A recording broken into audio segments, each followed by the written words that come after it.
Thank you for helping me. Welcome to B-Roll, everybody. We are live. This is episode number 9. We've already done it for 9 episodes, Byron. How do you feel about that? One step I don't closer care. to 10. That was not cool. All right. How's everybody doing today? We're going to wait for you guys to populate in chat before we embark on topics. How was your week, Byron? What's going on with you? You got a new phone. You're on Windows. You're on Windows Phone. What's up with that? I'm running Windows. This phone right here, I'll actually just quickly show it. So my S6 broke and I'm running a Lumia 640, which is not great by any standard, but pretty much the best spec I could find for its what price. you could afford. Yeah, for cheaper than the price of fixing the S6. Yeah, for cheaper than fixing the S6, that's for sure. It was about half the price. Oh, so. Flaming Radar, not cool. What now? First dislike. Whatever. Yeah. And so S6 died a little while ago, replaced it with this phone, had such a nightmare of a day yesterday. Guys from Takealot came to deliver it. It was the wrong cover for the phone. Okay. So that kind of sucked. Then the phone wouldn't log into any Microsoft account, which took me about 18 hours literally to try to get it sorted. So I went to bed at like 4 this morning. What was wrong with it? Wow. So it starts off in Windows 8.1 and instead of Windows 10. Okay. And for some reason, there's some form of issue where like Microsoft's obviously not really supporting the older OS anymore. So like especially on mobile, they probably just ditch it. And like their time servers weren't in sync. So like Microsoft's one of those things where it's like your time needs to be like on the local device, that kind of thing. So it wasn't all thing, right? And eventually, long story short, I had to basically like not root the device, but I had to install like a different firmware version on it. And it's not like as simple as Android where it's just like going into like pressing a button, power button, that kind of thing. Mm-hmm. I had to actually download individual files, and as the files would be downloaded, I had to replace them with ones myself, like live while doing that, so that it would trick it into thinking it was the right files. Sounds like Microsoft. Ugh, mission. Anyway, and to make matters worse, when the guy came, it was cash and delivery. Okay. And I didn't really want him in my house, so I just quickly ran to get my wallet, and in hurry, because I was on my PlayStation just before that, I'd put my PlayStation 4 controller on the ground, and running back to get my wallet, stood on the controller and broke the triggers off the controller. I only have one controller. So that was just like, are you kidding me? And wow, I can't even remember. Like yesterday was just absolutely crappy. And today was a little bit better though, because obviously I got the device working, and also went and got a new prescription for glasses, so that was pretty cool. Okay. Which I'm not wearing them yet though. Okay. Hectic. So yeah, so last 24 hours were pretty crazy. Oh. But yeah, I have a phone, it has a 720p display, it's okay. Congratulations, you're back to the real world. I am. I can WhatsApp again. That's fantastic. And all right. What? I wasn't even going to talk about myself. I'm not past... selfish enough to just presume people want to know about me, Byron. Well, I'm asking, how was your past few days? Fine. I've gotten a lot of work done on videos, which is really cool. Expecting more than one a week? I've been doing like 2. I've been averaging 2. Except for this one? So a good measure for me is doing 3 between each B-roll episode. But you didn't do that though. No, I didn't. That's a good measure. That was you last year. It's a good measure. I haven't quite. I've just been behind on so much. So I got 2 in between this past one, and then before episode 8. Let me pull that up. Come on. All right. In between episode 8, another 2, and then before that, 3. So okay. I'm trying. What was this last week? This last week was installing XP, Vista, and Windows 7 on Kaby Lake. That was okay. So the video was frustrating enough to make. But then dealing with all of the comments afterwards of people suggesting things for me to do that I literally did in the video. That's like that. That's YouTube. It's like did you miss that part? Like I said, I am putting this in the USB 2 port. And then there was the RAID 0 of NVMe SSDs. All right, but that's not what we're here for. We're not here to talk about my past videos. We're here to talk about the current video. But before we get into all of that, Videoception. We need to talk about where you guys should be chatting. You should be chatting in the Discord server, which is right there. That link right there will bring you on over to our Discord server where you can stay in contact with us throughout the week. We had some good chats about people buying different types of graphics cards this past week. It was really good. So just head on over to that link and we'll be watching that more closely than the YouTube chat. So actually, remind me at the end of this when you go to the Q&A, there's something I want to speak about in terms of previous chat in the week. Okay. So let's begin on the tech and gaming articles, Byron. Awesome. Let's do it. Actually, this one is about YouTube, so let's do that. YouTube's new Super Chat feature rolled out in 21 countries. South Africa is not one of them. So basically what this does is it replaces fan funding. You used to have an option where you could enable fan funding and your viewers could just pay you money for your videos. This gives you a bit more reward for what you're paying for. So you donate during people's live streams like this one if you're in one of the available countries. And for your money, your chat message gets to be displayed for a certain amount of time. So if you donate anywhere over $2, or no, over $5, it has to be at least $5 for it to stay in the ticker for 2 minutes. Okay. Anything below that is 0 seconds, but you do get a nice little colored icon. So you get blue or light blue if you give anywhere between $1 and $5. But depending on how much money you give, changes the color that your chat will show up in, as well as how many characters, as well as the duration up to 5 hours. Character length, that's a bit weird. I get it. It's but incentive. It's incentive. So I true. think that helps out the streamers a bit more. Like this helps like YouTube gaming get closer to Twitch as far as supporting their streamers. Is that live right now?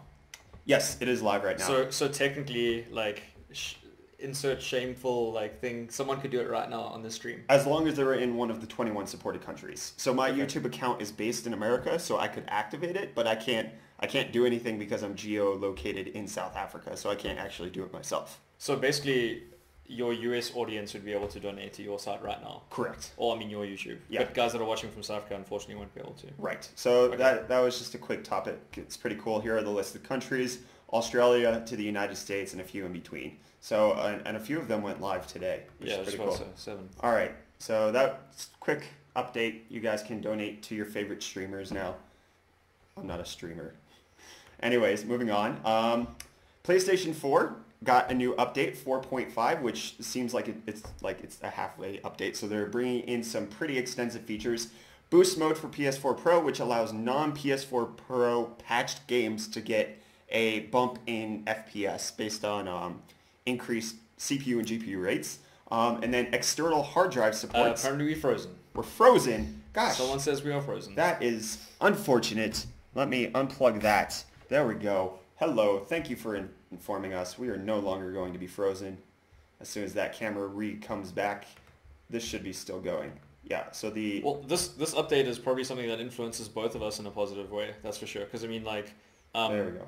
You've got a PS4 Pro, yes, and it's going to enhance old games. Yeah. And I've got a PS4 Slim, and it only has a 500 gig hard drive, which is frustrating because it's already full. I mean, I've only had it for like 2 months, and external hard drive support up to 8 terabytes in size, which allows you to store all of your games, which is amazing. And I mean, before you were only able to have like there was like a way to get 4 working internally. But 4 terabytes, you mean? Yeah, but then you'd have to have like a 2.5 inch anyway. Now you can just have a 3.5, plug it into USB 3 and install any game. So yeah, I think it's a pretty cool thing to have, and it's free. I mean, it's just an update. Yeah, cool. Then custom wallpapers, quick menu refresh, simplified notifications list. Actually, that's probably one of the things I hate the most about PlayStation. Notifications suck. Okay. Especially download notifications. Like, to go look at your downloads, like, maybe I'm just a noob, but like, I don't really know where to go every time.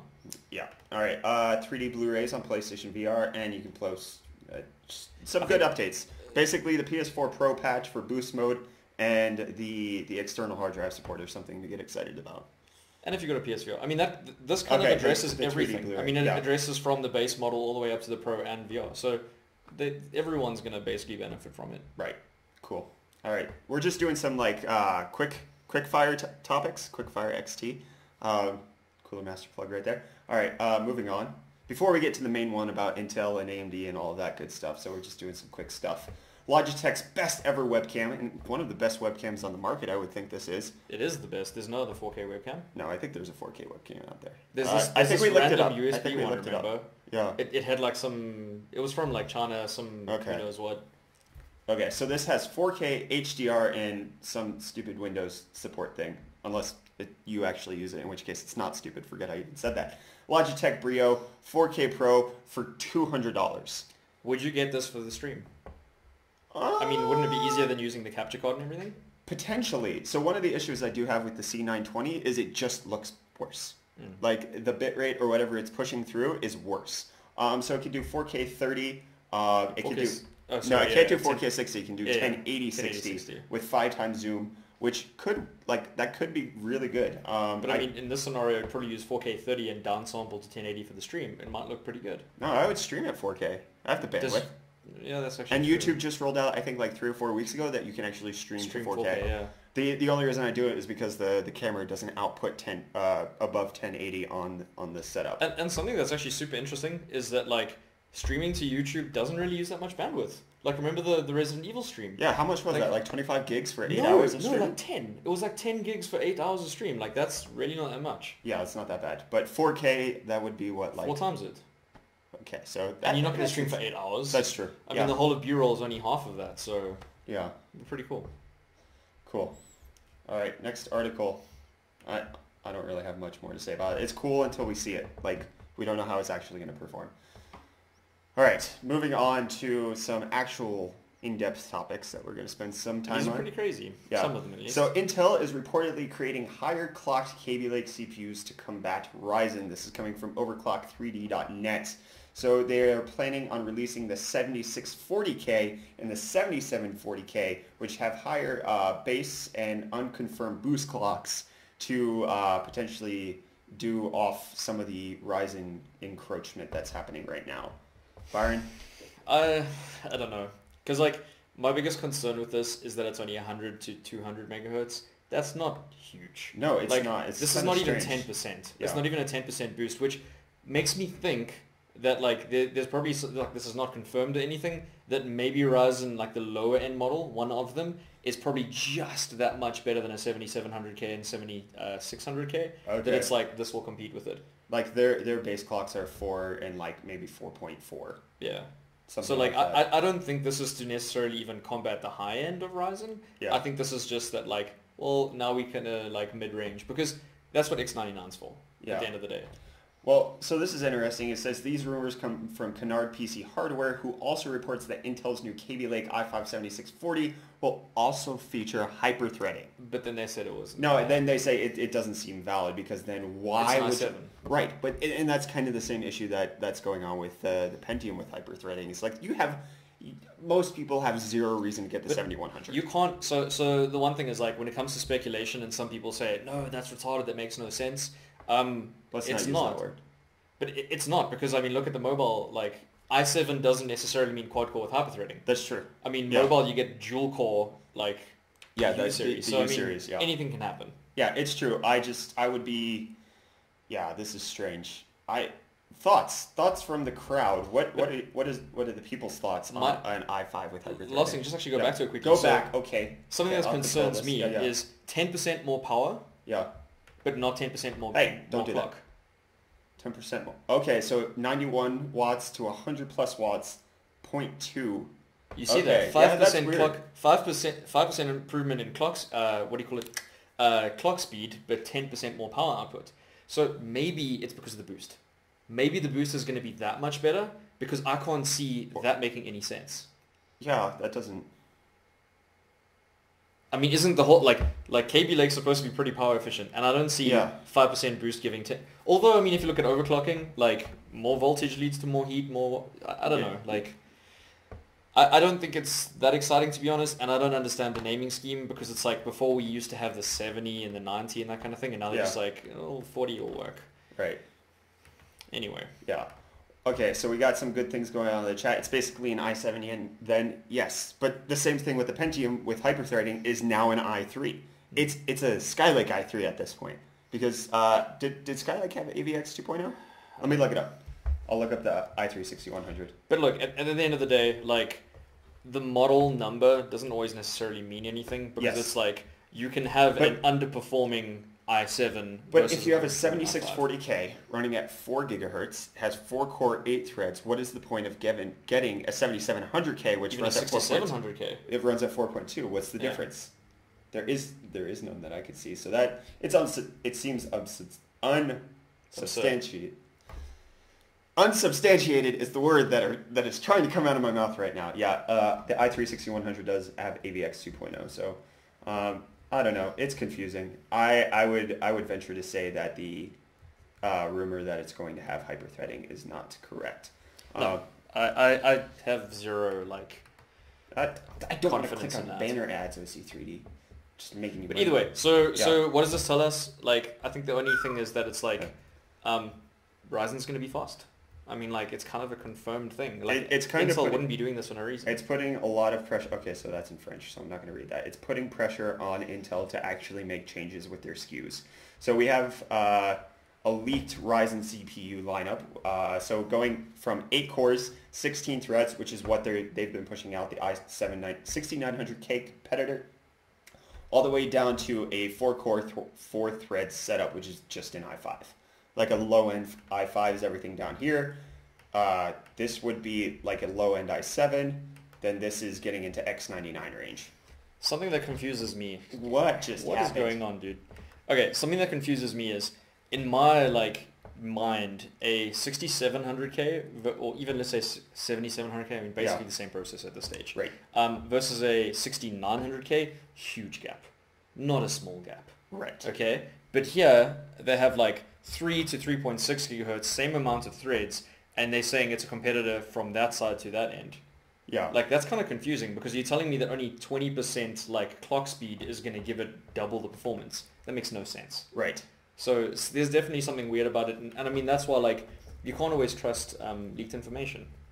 I mean, like, you don't know how accurate that is. How trustworthy it is. Yeah. It seems like it's pretty on par with what everything's going on at this point. But I mean, look at what I'm saying. I mean, like, right here, you got the 1700X and the 1800X. Yes. 7700K, 6900. That makes zero sense to me. Are they saying it's that big? Yeah. It's possible it's a price because in terms of performance, that makes no sense. None at all. Yeah, that's interesting. So what would the X indicate? Because they're all going to have unlocked multipliers. Is that not the case? Unlock doesn't necessarily mean by default. No, But no, understand what I'm saying is... Remember, they confirmed that they're all going to have unlocked multipliers. Unlocked multiplier, but not necessarily boost speed. Okay. So maybe the boost speed out of the box is faster than the standard. Yeah. But you can just go and overclock it yourself. Right. Yeah, I don't know. I'm excited. I just wish it was out already. That's kind of the thing. So there's just a lot of stuff going on. But that's interesting. So the lowest that they're confirmed to be competing against is an i5 at this point. That's cool. So there's i3s are like obsolete in there. I mean, that would be great if the, oh my goodness. The pricing is set up so that it is competing with an i3 in terms of cost. But i5 performance. Sorry, there's something else I'm going to say. Yeah, so what I'm actually most excited about, none of this is not really like that important at the end of the day, but like since the Q6600, we've had quad cores in terms of like mainstream. Yeah. And this is now, after practically a decade, the first time that 8-core becomes mainstream. And the reason I say that... as far as pricing, we don't know yet. The reason I say that is, sure, someone can argue, oh, AMD already had 8-core, but no. No, they didn't have those actual were not 8-core. 8 cores. Those were like... super hyper threads. Yeah. Those were not great. The 4-core super hyper threaded 8-core.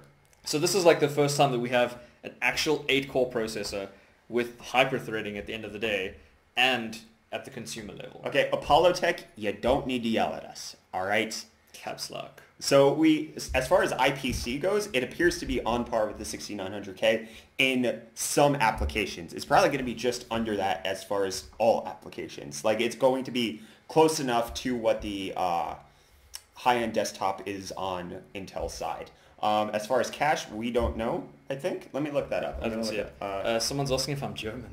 No, South African. Cache on Ryzen. Keep talking, Byron. I'm looking something up. Keep talking, man. Well, yeah. Don't So, stop like I was telling saying, I mean, 8 cores at kind of consumer level is pretty cool. And, okay. So 20 megabytes of total cache, which let me look up the 6900K's cache setup. The main reason I say that, though, is that, like, sure, people say that games are only using 2 cores or 4 cores or whatever, except for, like... 20 megabytes of cache on each. Go ahead.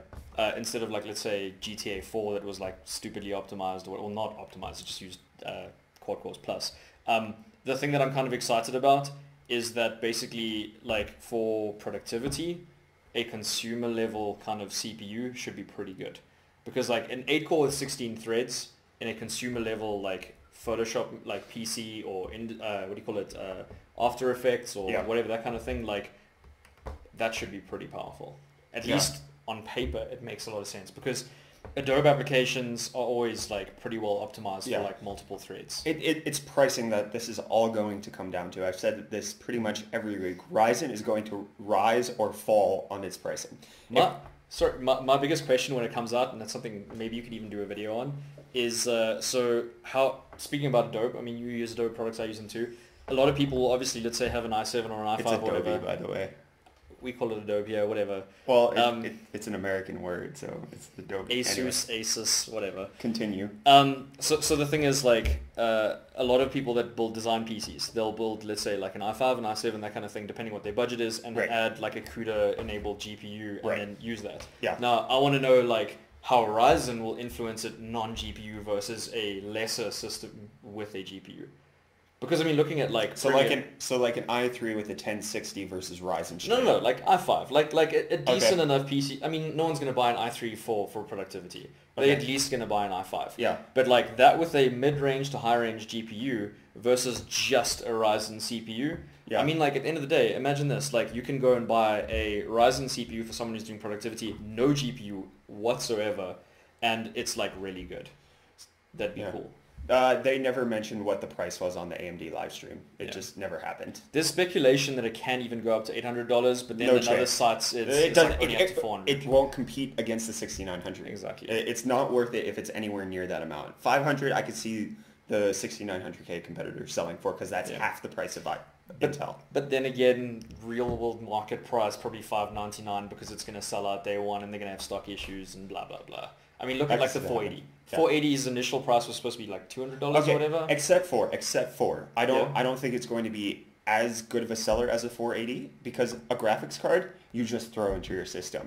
People upgrading to Ryzen from AMD have to get a new motherboard, new DDR4 RAM, and then also the chip. They're not going to be able to just straight up everybody it's not like a plug and play. And then people who are power users like myself, I already have high-end Skylake. I already have high-end i7. For me to switch over, that's kind of just like, I need to see that it's going to give me enough reason to. And I mean, also at the same time, a 480 is a single SKU. Like, there's two. There was like an 8 and a 4 kind of thing, right? Yeah. Even though sure, there's like other third-party manufacturers in that, whereas now in terms of the processors, they got like 15 different models. Yeah. So I don't necessarily see it selling out. Yeah. The only thing that I can see Intel doing is like just dropping the price on everything. Like just straight up saying 6900K is going to cost the same as AMD's side. Can they though? I mean, how much does their 6950X go for at this point? Isn't it like almost $2,000? It's almost $2,000. I think they're making a butt ton of profit. That's just they made their profit already. That now they can like they can say, oh, we're gonna do cost on these CPUs until we can run Ryzen into the ground. Question then. Yeah. If 6950 went down like heavily in price, would you consider still going for that versus Ryzen if like you knew Ryzen was only slightly slower? Sorry? Okay. Ryzen's obviously not going to be the 6950X. Right, because they're not doing a 10 core at all, yeah. But if 6950X, right? Yeah. Yeah. If that's only like $100 versus higher than the highest end Ryzen, would you see more people probably picking it up? Because I mean, at the end of the day, it's still super expensive. Maybe. No, I see people just going for the 8 cores. Because I still don't think the price to performance is going to be worth it. But that's a 10 core 20 thread. Yeah, but you're only getting 4 more threads. Like, that's true. How much are you actually paying for those 4 threads? I don't really think it's... To argue that people already have X99. People don't already have Ryzen. There's going to be already a market of people that can just upgrade. I don't know. I think Intel is probably going to tick off a lot of their current consumers. Like, yeah, somebody just said they bought a 7700K last week. The 7740K is coming out. Like... Story of PC gaming and PC enthusiasts. Except for, like, they're doing this in response to something else when they could have just released it in the first place, probably. That's true. But I mean, like, when I got my 980? Yeah, when I got my 980, like, 2 or 3 weeks later, 980 Ti, I'm just like, dude, really? Except for that, it's a $700 GPU, and what'd you pay for yours? Yeah, way less than that. But still, it's just frustrating. Where it's like, I have the highest end. No, I don't. Well, like, the 7700K wasn't even worth getting over the 6700K, and then the 7740K is just higher clocked. That's what the 7700K is over the 6700K. Just overclock your chip. Just keep your 6700K and be happy. Like unless they're doing something with the thermal interface material where like you can get 5.2, 5.4 gigahertz on the 7740K, you have an overclockable CPU. Overclock it. I think that's just going to be the difference. I speculate that the boost speed is what's going to kind of be that whole wattage increase there. I don't see them having that for no reason. Yeah. Anyway. Okay. What's the next topic? Next topic is more Intel and AMD shenanigans. Not this one. We already talked about that. But first, Intel processors with AMD Radeon graphics within 2017. So back in December, it was reported that Intel could possibly be using AMD GPUs for their integrated graphics processors, which makes sense because AMD APUs blow whatever, like they just destroy the iGPUs, like double basically. And that's old generation AMD APUs versus current generation iGPUs, at least as far as consumer desktop models. I'm not talking about Iris Pro at all. I'm just strictly referring to the HD series.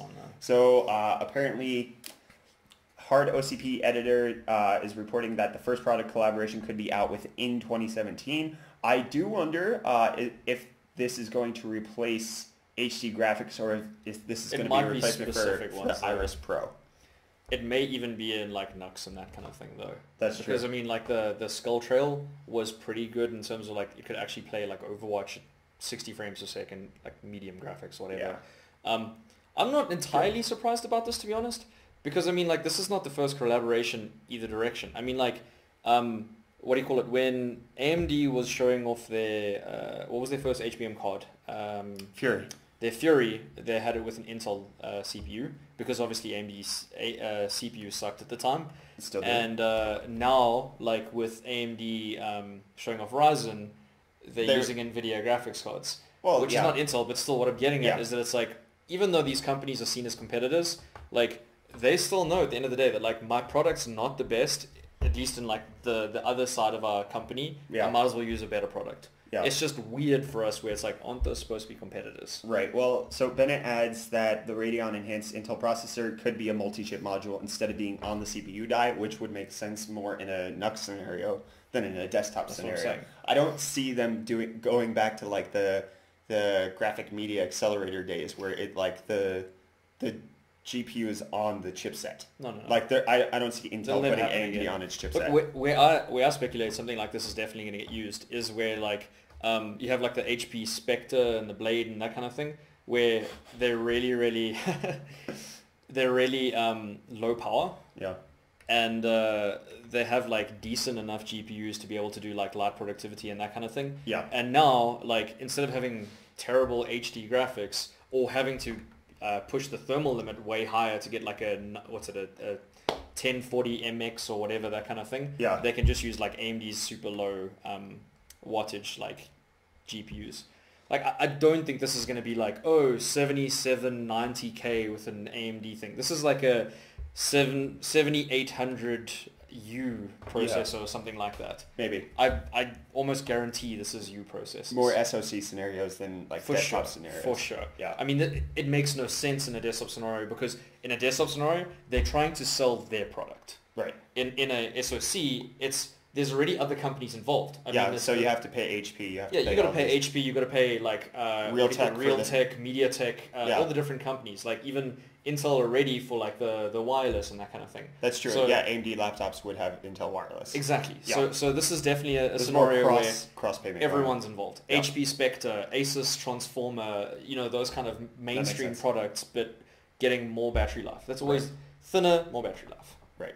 So people are talking about the HD 530 and 630. Like I did a video on the HD 630. I briefly mentioned AMD APUs. And I didn't really do a comparison because they're like the current set is obsolete, but they still absolutely destroy the 630. Like it doesn't even compare to what a good AMD APU can do. Yeah.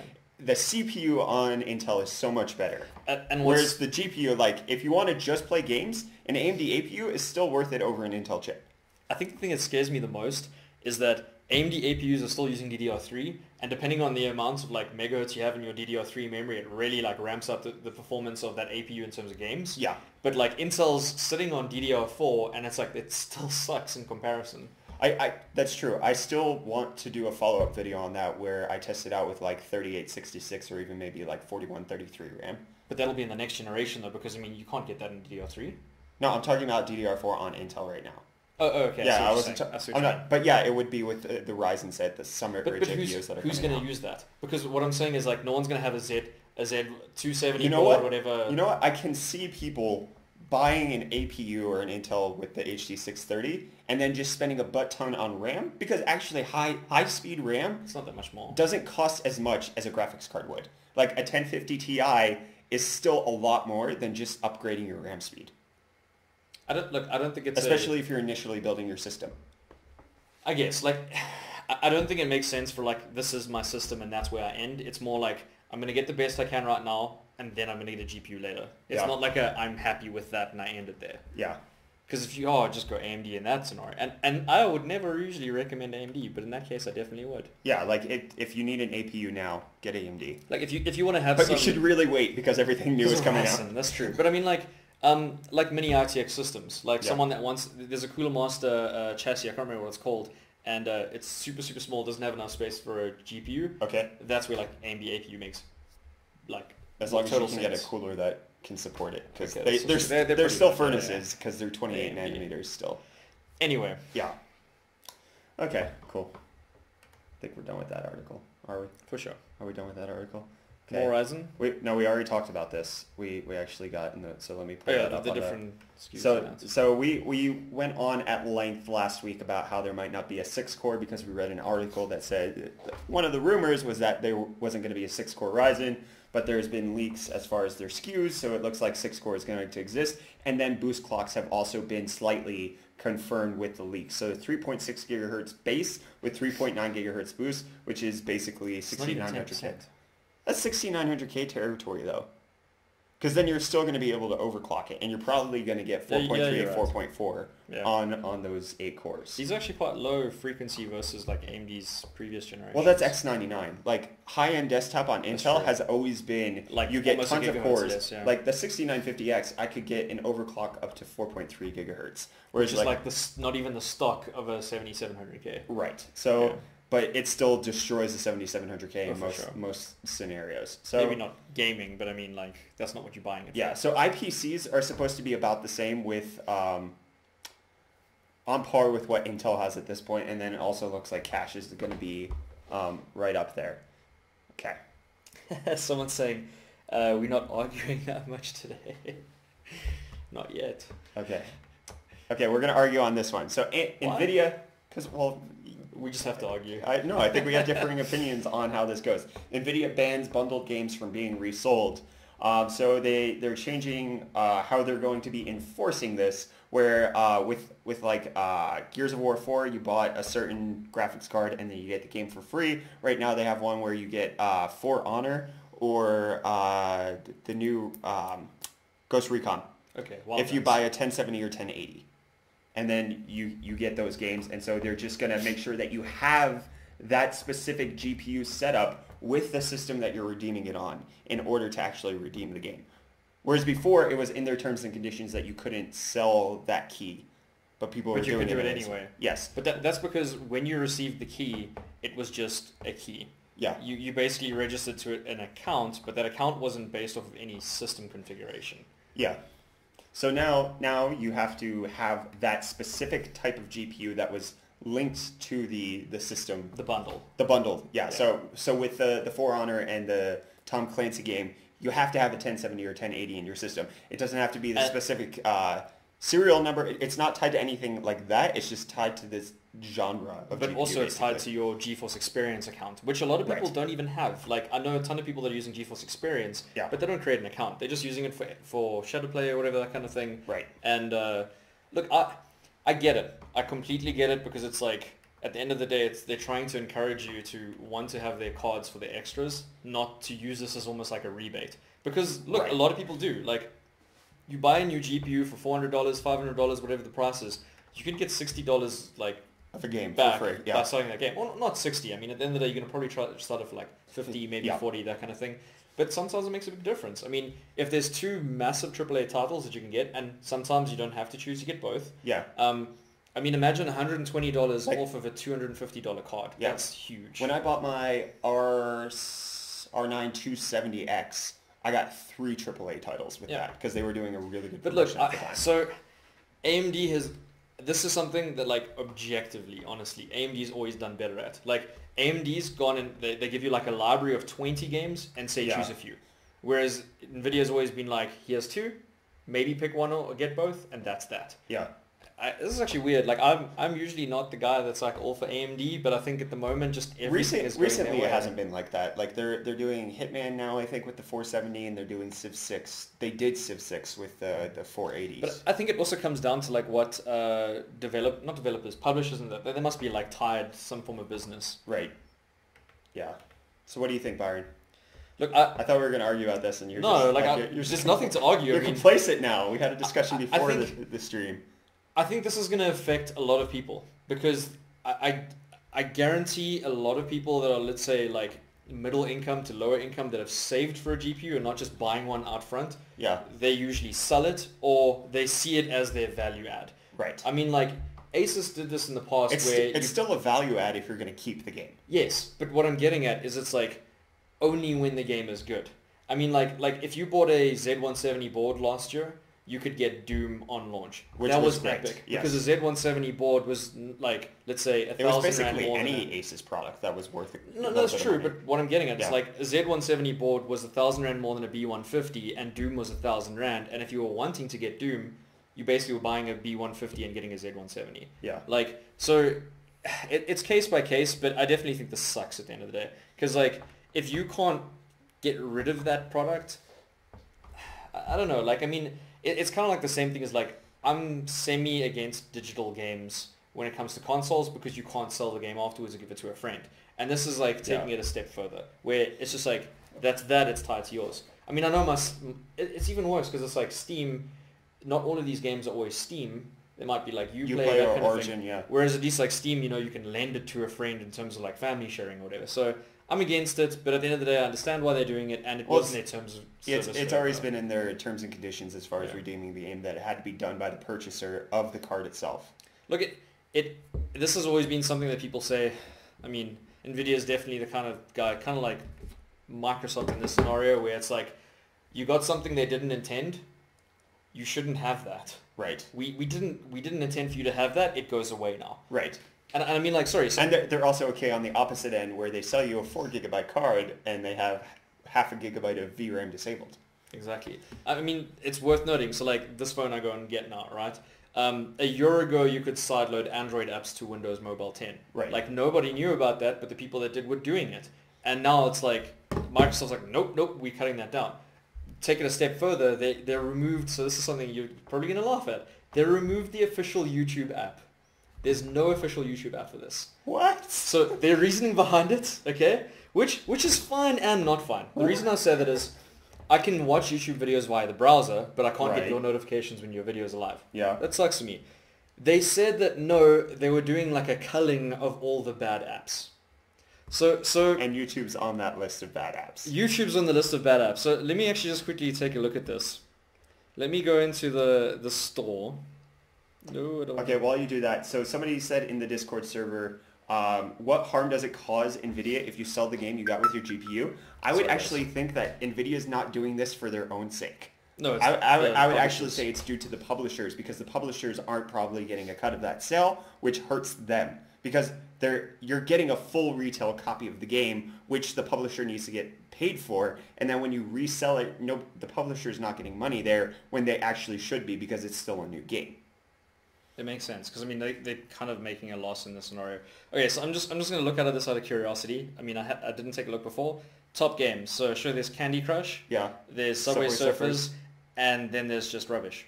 Okay. Like Solitaire HD, Cooking Fever, some game that has like a You have burger Asphalt in it. though, right? Okay, Asphalt's pretty cool, but that's because Gameloft is what do you call it? Partnered with them. So Okay. all the good Gameloft games are there. But Yeah. that's what I'm getting at. They remove YouTube because they say that's one of the terrible apps And or then whatever. you have all but those then you trash got like games. Talking Angela Cat and like Talking Tom. Yeah, you have all of the trash games. But Exactly. You don't So- have YouTube. Look, at the end of the day, I'm happy with the phone that I can do everything I need to do for its budget, Yeah. but that's really terrible. And that's what And that's why Nvidia you have does. it. Yeah. That's what Nvidia does. Nvidia's like, you shouldn't have had that. Well, guys, like they go and have a boardroom meeting and they're like, how much money are we going to lose? Nothing. It's like, but are they going to gain? Okay, remove feature. Like, I know I'm exaggerating, but... Do you have any other examples of them doing that? Or are you just saying... GameWorks. Like, GameWorks can physically function on an AMD card. Okay. I mean, everything that AMD goes and releases because it works. It does on console because Final Fantasy 15 has console or has GameWorks, but it only runs on AMD consoles. That's what I'm getting at. And Nvidia's been doing this for years, where it's like physics. No.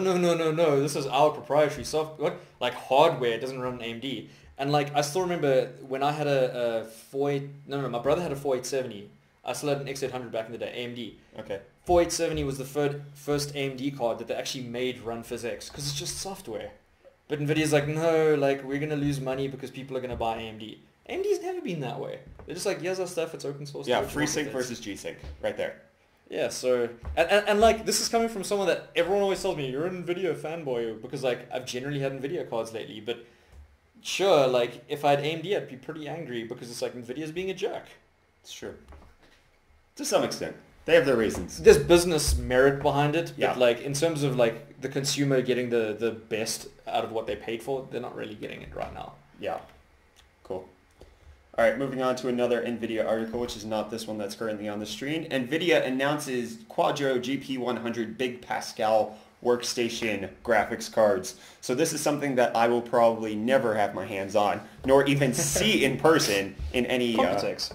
maybe. I don't know. I'm sure you'll see something like that there. Okay, so everything that's been Quadro thus far has been on the GP102 chip, not the GP100, which was, I think, what were they using it for? They were using it in supercomputers in the cars. They were doing something with cars for the GP100, weren't they? Whatever, forget it. I was talking about like the Tesla or whatever. It's not in Tesla. They were called Teslas though. Is that Nvidia Tesla, not Tesla. And I didn't want to say that because I didn't think. No, they were Nvidia Tesla. They were like supercomputing, that kind of thing. Yeah, so the GP100 has been set up there, but not in a Quadro application for like workstation stuff. But now it's officially coming. I think supposedly in March. March 2017. So it's going to be on the same TSMC 16 nanometer architecture. But it's one of the interesting things. It's going to be using HBM2 memory and a full 16 gigabytes of it at that. That is insane. That's going to be HBM2. Yes, because I mean, not HBM. Previous one limitation was like 4, wasn't it, or something like that? But the Fury, the Fury had 4 gigs, which is the reason why it didn't do that well, I think. Yeah, because you had the 6 gigabyte 980 Ti, and now everything basically has 8 gigabytes, and games are actually utilizing more than 4 gigabytes, even at 1080p in some instances. But it's actually taken quite a long time if you think about it. I mean, like 580 had like 1.25 or 1.3 gigs of RAM or something like that, VRAM, quite a while ago, and then like that actually got used, and then like for a while we had 2 gig cards. It's like, to be honest, like a lot of games didn't really use this for quite a long time. Like it's and then all of a sudden, like within the last year, it's just a shift. Like every AAA title that comes out can use more than 4 gigs of VRAM and a lot more. Well, I think that also has a lot to do with the increased textures for 4K. Like 4K is starting to become mainstream, and they're just like, our 1080p textures aren't going to scale well here. We have to design for it. It's completely mainstream now. I mean, Xbox One S, PlayStation 4 Pro. Yeah, that's true. Every GPU in existence. Most people buying 4K TVs, they're 4K TVs at this point because prices come down. You can spend $100 or 1,000 Rand difference between a smart 1080p TV and a 4K. Yeah. And sure, you might not get Samsung, you might get like Hisense or one of the like lesser brands, but I mean, it's still, they have like there's a Hisense 55-inch curved 4K HDR TV that's a smart TV that's under 10,000 Rand in South Africa right now. It's pretty cheap. That's super cheap. So that's like $650 kind of thing. That's expensive for the States. Which is expensive for the States, but considering that like because you guys would pay for that price. Yeah, what you guys would pay for that, we would pay like $3,000 for. Yeah. It's pretty insane. But yeah, 4K has become mainstream. I wouldn't say necessarily in PCs. No, I think most people are still running 1080p monitors, but 4K TVs have come out, and then all of these consoles are adding 4K support. So PC Master Race just has to have the extra, like for people who are running dual Titan XPs, like that has to exist. I think the biggest limitation for 4K wasn't necessarily even the bandwidth from hardware, but the bandwidth in terms of internet. Because like if you look at when 4K was first, I think it was when 4K was first announced, like the first 4K TV. Yeah. They're talking about like 20 megabits per second throughput, like minimum to be able to do it stable. Yeah. And then they're like the world index of internet was nowhere near that. And if you look at it right now, like even developing countries like South Africa, our average internet connection speed is above 10 megabits per second at the moment. Really? Average? Yeah, because of LTE. Oh, yeah. And I mean, that's the thing. Like, if you go and look at the average of some places that 2 years ago used to be like 3, they're now sitting on 60, and you're like, wait, what? Why have they got LTE advanced? So I think like now that anyone has access to 20 megabits per second, no matter where they live practically, because I mean, in some way or another, like if they don't have it via VDSL, they've got it via fiber. If they don't have it via that, they're via LTE. That's what's bringing 4K to like mainstream at the moment. Although I'm kind of worried in terms of like... Because there's not a lot of streaming media that's 4K at this point. There's Roku's Netflix. been for a while. What you mean what media? What okay. media are you streaming? So like Roku? Netflix, YouTube is pretty much. But no, I also is. think the bandwidth connection was also an issue at the point because 4K was HDMI 1.4 was. It's still most people have an HDMI 1.4. But that's cable. 4K 30. Like 4K where it's been pushed is from TV and media and stuff, and that's 4K 30. I suppose. Nvidia could. I don't know if you know about this. Nvidia could push 60 FPS 4K via HDMI 1.4 by using like 4:2:2 whatever the color depth. 422. Yeah. Okay. By using that instead of 444. Okay. And they were able to do 60 FPS. It didn't look as good, but you could play games with like a... no, it would probably be 420. I don't know. Sorry. I don't know the whole standard too well, but I know like the 780 you could do that because the 980 was when they brought out HDMI 2. Okay. Anyway, random. All right. Moving on. Next topic. Kind of related to GPUs and HBM2. Micron is going to fast track GDDR6 because currently we're on GDDR5 and GDDR5X. Only one card with GDDR5X in the world though. Right now, but the 1080 Ti is supposed to be imminent, so that should happen sometime soon. So, sorry. Yeah. But again, okay. I actually watched a video on YouTube the other day of a guy busy talking about GDDR4 in terms of like there were only 4 GPUs apparently, something like that, ever that used GDDR4. Because they went from 3 to 5, basically. Yeah, but and people were like, what happened and why? And it was more power efficient. Okay, I might be wrong. I think it was more power efficient, but incredibly hot. And that's why they were just like, no, not worth our time, and they just moved on to the next tech. That'd be interesting to get my hands on one of those. Yeah, I think 3870 or 4850, one of those had it. Okay, cool. Getting back to GDDR6, staying contemporary. So reminiscing about the past with nostalgia. All right, Byron, why don't you walk us through this? Why are they fast tracking this? Yeah, so I mean, obviously, because like the company that produces GDDR memory, Micron instead of like, what was it, Hynix that does HBM, isn't it? Is it? I'm trying to remember now, but anyway, so they got their own technology behind it, and it does I think if I'm right, 16 gigabits per second. Okay. That's insane because I mean, if you look at GDDR5X, isn't that only like just over 10? What is the 1080s? Okay.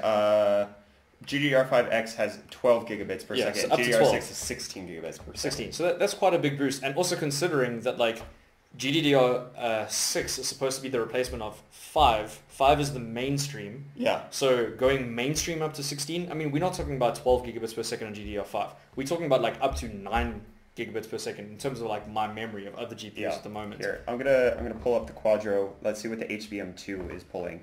So 1.4 gigabits per second on the HBM2, but the memory bus width is 4096. Yeah, but compare that. So check there as an example. Yeah. So the other ones that are there, GDDR5 was 6.6, 6.6, GDDR5X 9, that kind of thing. So this is big because this is like basically doubling, not necessarily, but like practically doubling the speed of memory via GDDR. On GDDR5. And GDDR6, sorry. And GDDR6 would probably be cheaper to produce than HBM, just considering that like the trend from the past. Potentially. Potentially, because this is now the replacement. Right. HBM2 is not the replacement of GDDR5. It's like it's more expensive memory alternative that's faster. Okay, but so this basically means that like the new cards that come out within the next 2 years are most likely, at least like the mid-range cards, are going to be running GDDR6, probably HBM2 in the high end. We don't really know. It's just speculation. Yeah. So why are they doing this? To combat HBM. No. What do you mean?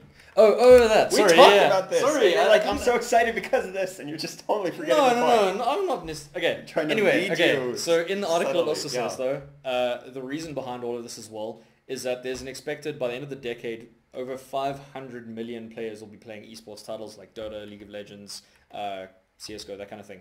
And also, I mean, in the past, the general trend, and a lot of people that are like enthusiasts that are probably watching this channel might disagree with that, but people would replace their GPUs every 5 years, and now it's getting down to 3 years. So sure, I replace GPU every like 6 months to 12 months. I'm an enthusiast. Like the general person probably bought a 460, 660 Ti, 960 GTX 460. That's what I'm saying. Like, yeah, they probably upgrade it every 3 to 4 kind of generations kind of thing. And every generation, it's not an iPhone. It's not September the 9th or whatever that's the next one that comes out. Sometimes it's 13, 14 months in the cycle. Yeah. So it's pretty cool because it's them basically saying that like there's an increase. What am I doing? And what is that whole what's that like exponential Moore's law? Yeah, like that's been thrown out.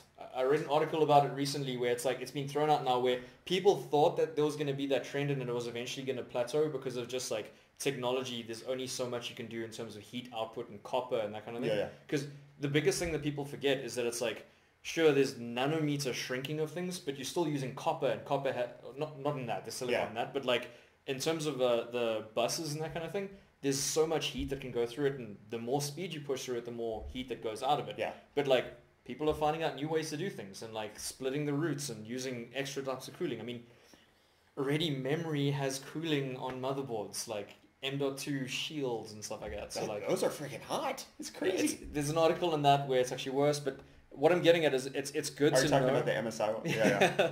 I read that too. It's good to know that we're not reaching a plateau. We're kind of just even going even more exponentially powerful. And then getting into quantum computers eventually is kind of the idea. And like the thing is, I know someone might laugh at this, but like the first time that I was like, wow, we're reaching a plateau was the first Crisis. Like when I originally played that game on like an 8800 GT, I was just like, wow, how can graphics get any better than this? You know, looking back at it now, I'm just like, oh my gosh, you're stupid. But like, that's the thing. Like we keep thinking, wow, like what can they improve? Because I mean, VR is getting like so realistic, even though resolution sucks. It's awful. It's awful. But like people are saying, being objective about VR, it's trash. Like it looks, it's just like the textures are really low. Like, yes, it's fun to try out, but like... You're not going to use... I mean, he sold his DK2. I sold my DK2. It's just like there's no use for it anymore. I wouldn't buy a Vive. I have no reason to buy a Vive. But look, either way, what I'm getting at is like, people keep thinking like with the trends and then it's like, it's not going to get that much more faster. It's... Technology's skyrocketing, man. Anyway. Okay, bye. Next article. Next article, moving on. You can speak about that then. I didn't read this one. Well, Nintendo considering VR for the Nintendo Switch. So this is going to be on the friggin' what's it called? Oh my gosh, my mind is blanking. Nintendo Switch.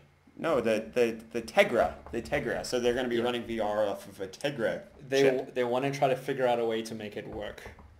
What do you think about that? Because here's the thing.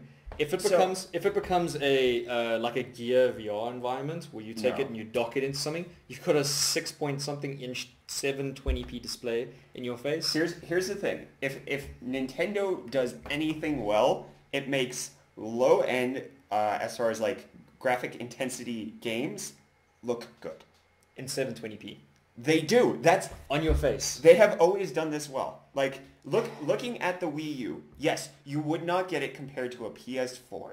But would you say that Nintendo's games look good for the hardware that they're running on? Okay. Yes. I have a Wii U and playing Mario games on Wii U looks amazing. Yes. But there's still the whole limitation of it looks better in Unreal 4. It doesn't matter. From a technical perspective, I say this is bad. From knowing what Nintendo has excelled at, I can see them doing well here. Somehow finding a way to make high compressed textures look really good. Look, one of the arguments that I was reading is that like the new Tegra architecture is as good, if not better, as like an S6. Okay? S6 is where they brought out, and then I think it was the Note 4. Sorry, where they brought out the Gear VR. Yeah. And some of the experiences on Gear VR were okay.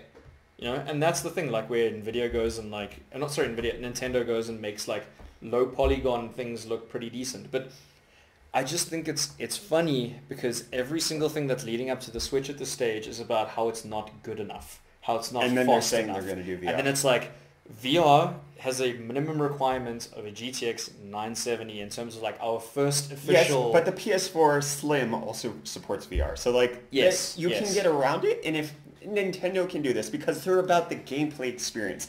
I see Nintendo making really good VR games. So maybe this is like a social kind of thing where it's like you take your Switch, you go into like, you know, like Facebook wanted to do with the Oculus, where it's like, what was that thing where the people were playing with toys and they're like throwing at each other and whatever. I don't know if you saw that. Nope.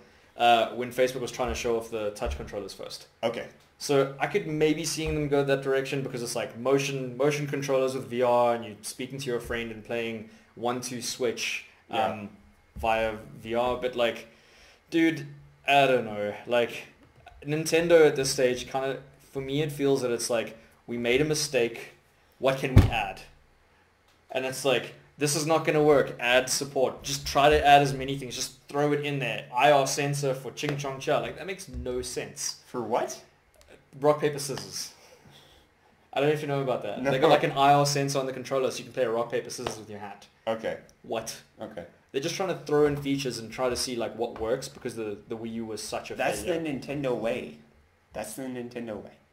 That's how I they don't do agree it. with it. I see them making really good VR games Look, on a 720p display, and everybody who is on this side of the power user is just going to be like, that's stupid. But then the normal mainstream consumer is going to be like, this is really cool. Look, ignoring their failures in hardware, every single generation of I keep wanting to say Nvidia, of Nintendo, literally from like SNES days, even NES, their software side, there have been amazing experiences. Yeah. Like GameCube had amazing experiences. Wii, as bad as it was, like terrible graphics, had amazing experiences. Let me ask you this question.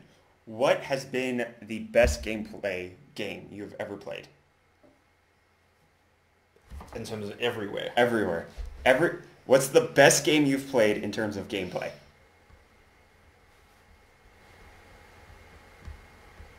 Wow, hard question. Okay, So give me a good recently, one. Recently, No, just give me one of your top 10. Titanfall 2, Titanfall 2. Okay, give me an older one.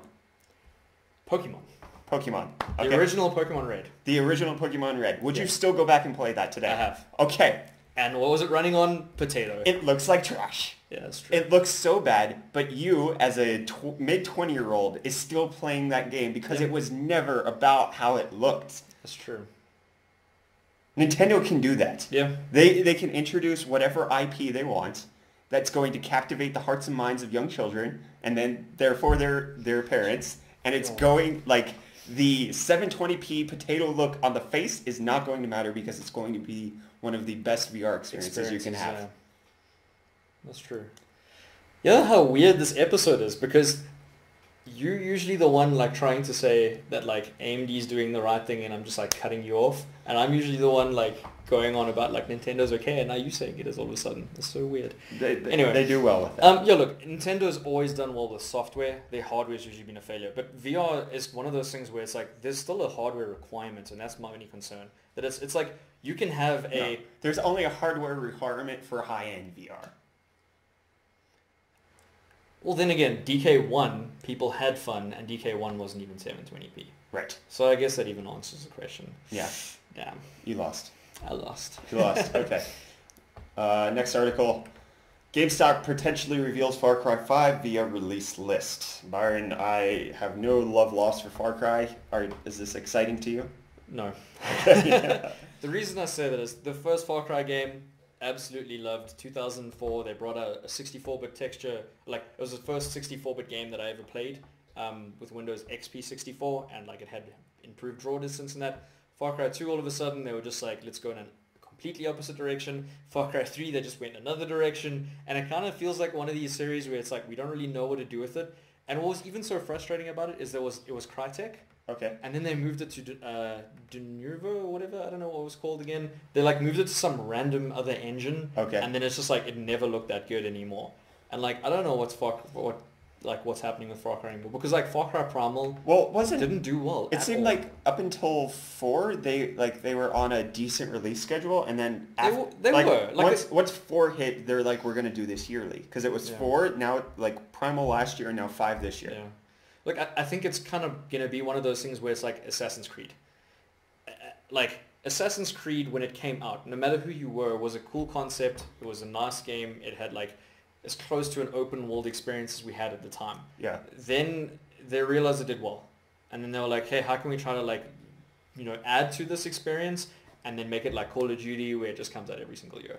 And like that didn't work for them. And I'm kind of worried about Far Cry, because Far Cry's origin was amazing. Like Far Cry came out before Crysis, and Far Cry was like the first can it play, it had like really good graphics for the time, and foliage was like amazing, and like the water effects were so good, and like pixel shaded 3. I think it was like one of the first it might be pixel shaded 2B, no, but one of the first pixel shaded 3 games, because before that the best water was in Black and White 2, which was shaded 2B. Okay. Now, like, that was the thing. Like, did you ever play Black and White? Yeah, love the games. Yeah, I played the first one. I never played the second one. Quickly, you said it, Black and White 1 Yeah. on my PC only ran on highest graphics, didn't run on lowest graphics, and I had a bad PC at the time, so I had to run it like a potato. It was weird. Okay. Anyway, so I'm kind of like worried, because like Far Cry was one of those one of the IP that like when I was younger, meant a lot to you. Like it meant a lot to me. I really enjoyed the games. I played with my brother as well, and it's kind of like it's just been going downhill. And like Far Cry Primal, like someone's saying in the comments, Far Cry Primal does look good, but Far Cry Primal doesn't look as good for its time as what Far Cry 1 did for its time.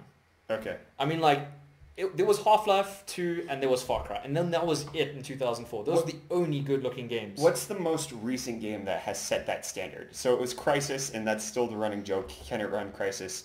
As far as I can tell... Hitman. Not Hitman. Sorry, no. Metro. Sorry. Metro was one of those where it was like graphics ramped up, but I think more in terms of just not even necessarily the right optimization, though. Okay. That's the thing. Because I would argue that most people look to The Witcher now for that. Yes. But then again... But The Witcher didn't think The Witcher looks that groundbreaking. good. Yeah. I don't think The Witcher looks that good in terms of like...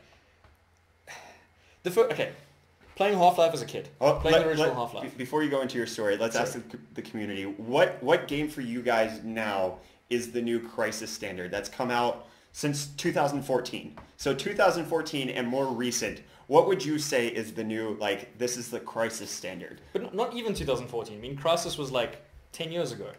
Right, I'm just saying recently. Like, what game is actually hitting that benchmark where it's like, this is beyond its time? I think in terms of performance to its actual look, Doom. Like, Doom really well optimized. But, no, I don't know. Okay, go ahead. Just, you finish your story. But yeah, look, like what I was saying, like, when I first played the first Half-Life, back then it's like, I had a Riva TNT2, and it's like, we could play 3D games, and they ran well, and that was that. And like, graphics were ramping up slowly but surely, and like Half-Life 2 and Far Cry were those where it was just like, whoa, what just happened? Like, when did games all of a sudden have like, you could see the textures on the people's face, there was pause, and like Alex, the main protagonist, female character in Half-Life 2 that like speaks to you, she had expressions on her face. I mean, looking at like games a year before that, the characters' mouths would literally be an animation like this, right? And then they had it where it's like, well, there's like muscles and things. So for me, Half-Life 2 was probably the like the game. Like that's when things changed. Yeah. Crysis was like another step up from that.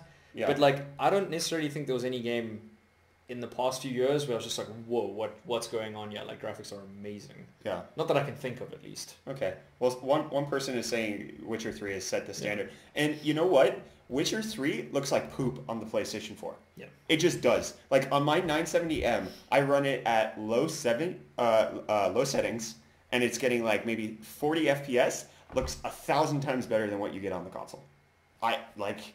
Low settings on, Look, I think the thing that sets Witcher apart is its kind of like cinematic presence. That's true. It feels very cinematic no matter where you are within the game. That's true. It's like, but nobody looks at the water and goes, that is more realistic than anything I've ever seen. So a game that maybe even filled within there in terms of graphics, where it was like a step up, and weirdly enough on console, was the first Mass Effect. So between Half-Life 2 and Crysis, I actually can't think of the release schedule there. I may be the wrong order. Yeah. But Mass Effect, the first one when it came out, wow, that like blew me away. I couldn't believe how it looked. I think Crysis might have just been after Mass Effect. So Mass Effect, November 16, 2007. November 13, 2007 for Crysis. Okay, so pretty much the same time. Yeah, 3 days after Mass Effect came out. Okay, Look, so what the question that I'm specifically asking is what game in looks? Like its design. Not even optimization or anything like that. Yeah, like a game can look pretty like Journey. But nobody is looking at Journey and saying this is the standard of what 3D games should look like. So like the characters' animation is amazing, but like you can see pores in their face, and maybe their hair doesn't look as bad as Final Fantasy 15, and like the forests are highly populated and that kind of thing with trees and like that kind of thing. Like what when you went into it, like the first moment when you play the first Crysis game and you go up the hill and you see the high dynamic range and you're just like blown away. You know? It's like, wow, we've never seen games like this before. What kind of game set that standard? Uncharted 4. I've actually heard really good things about how that game looks. I haven't played it, but I have heard good things. What was weird, when I was at E3 last year, I spoke to one of the devs for Naughty Dog, and I was like, wow, like, you know, I basically said to him, like, well played. Like, you guys really did a good job on Uncharted's graphics for, like, the PlayStation 4's spec. Yeah. And he was just like, we haven't even touched the surface. And I was just like, wait, what? Like, because I mean, to me, I was like, PlayStation 4 shouldn't be that powerful. Yeah. And now they're like telling us there was so much more overhead. Just think about what their next game is going to look like with PlayStation 4 Pro. Right. And I'm not talking about Crash Bandicoot, of course, but like their next decent game. Well, graphics-wise, Crash is a good game. No, the fan noise never goes down. Unfortunately, that's just MSI laptops. They're blowers. Blowhards. Someone's saying No Man's Sky. No Man's Sky. You know what? No. You know what? No Man's Sky. No.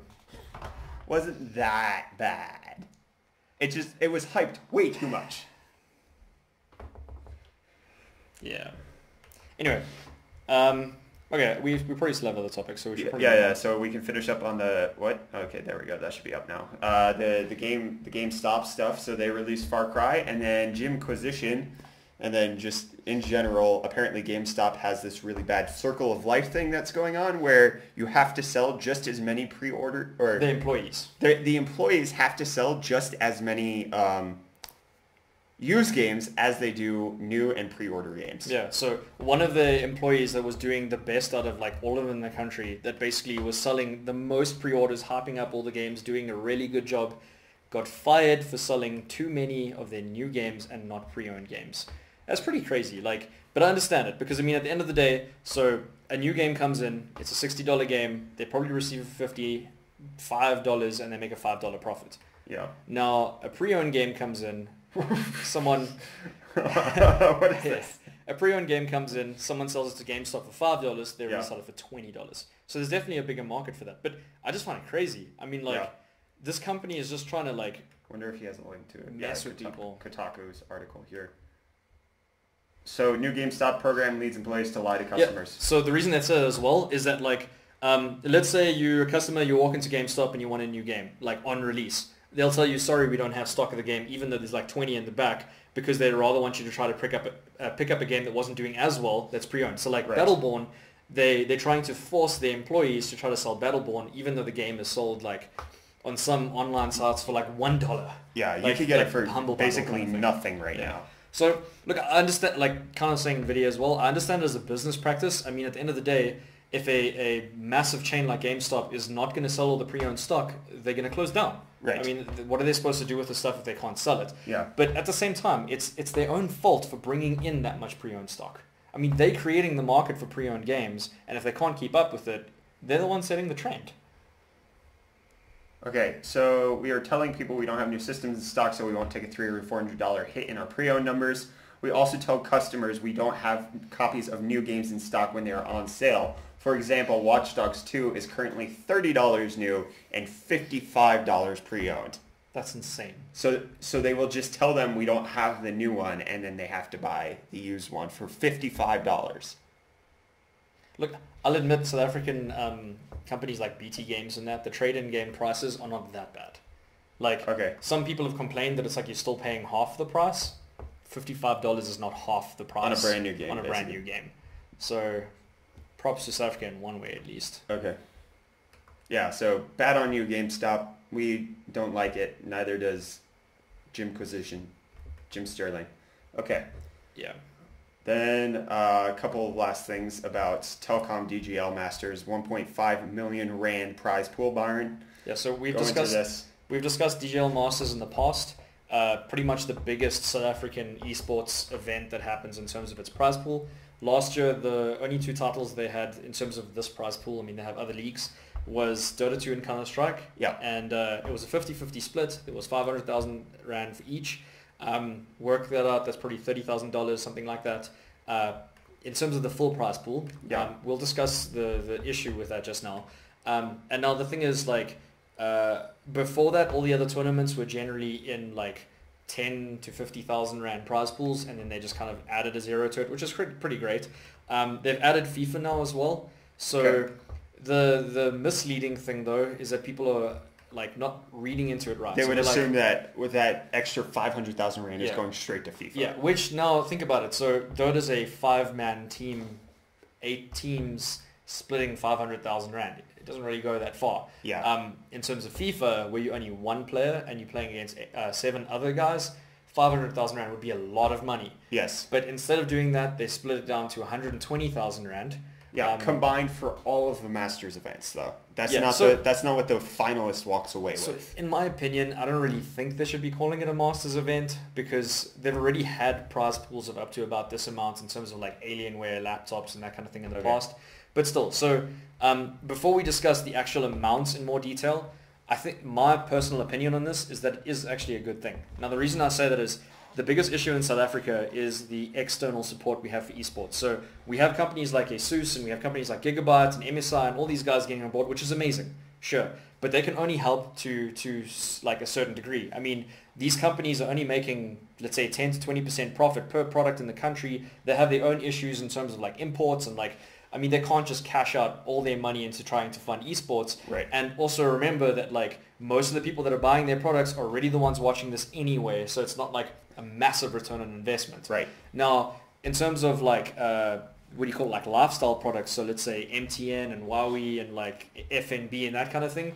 Those kind of companies are the ones you want to get involved in terms of sponsorship because they have millions upon millions indefinitely practically. Which they're not doing at this point. Yeah, they're not involved. Now, how do you get a company like FNB to get involved in esports? You don't do it with... You need reach to begin with. Yes, and now the issue we had in the past is that there were a lot of articles on this that it was this white male elitism.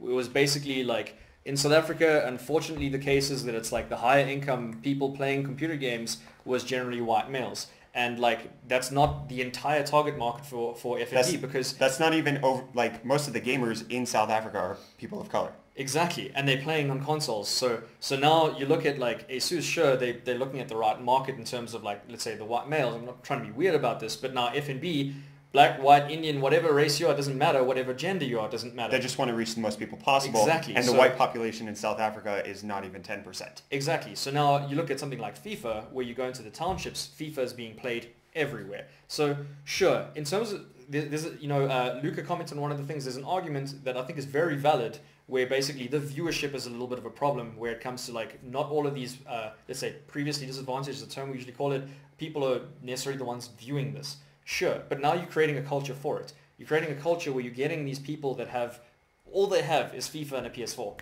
They saved up for it, they didn't get any other games, they got one controller. Those guys can now, because like internet injection into this country is definitely going pretty well. Yeah. These people can join in DGL and compete and try to win money. Now, to us, 120,000 Rand divided by 8 people is not going to be the bread and butter. But someone living in a township, that's huge news. Yeah. And to get those people involved, all of a sudden you go from the 10,000 players that like cared about a ton of different titles. I know it's way more than 10,000. I'm just saying like the better ones that are like competing.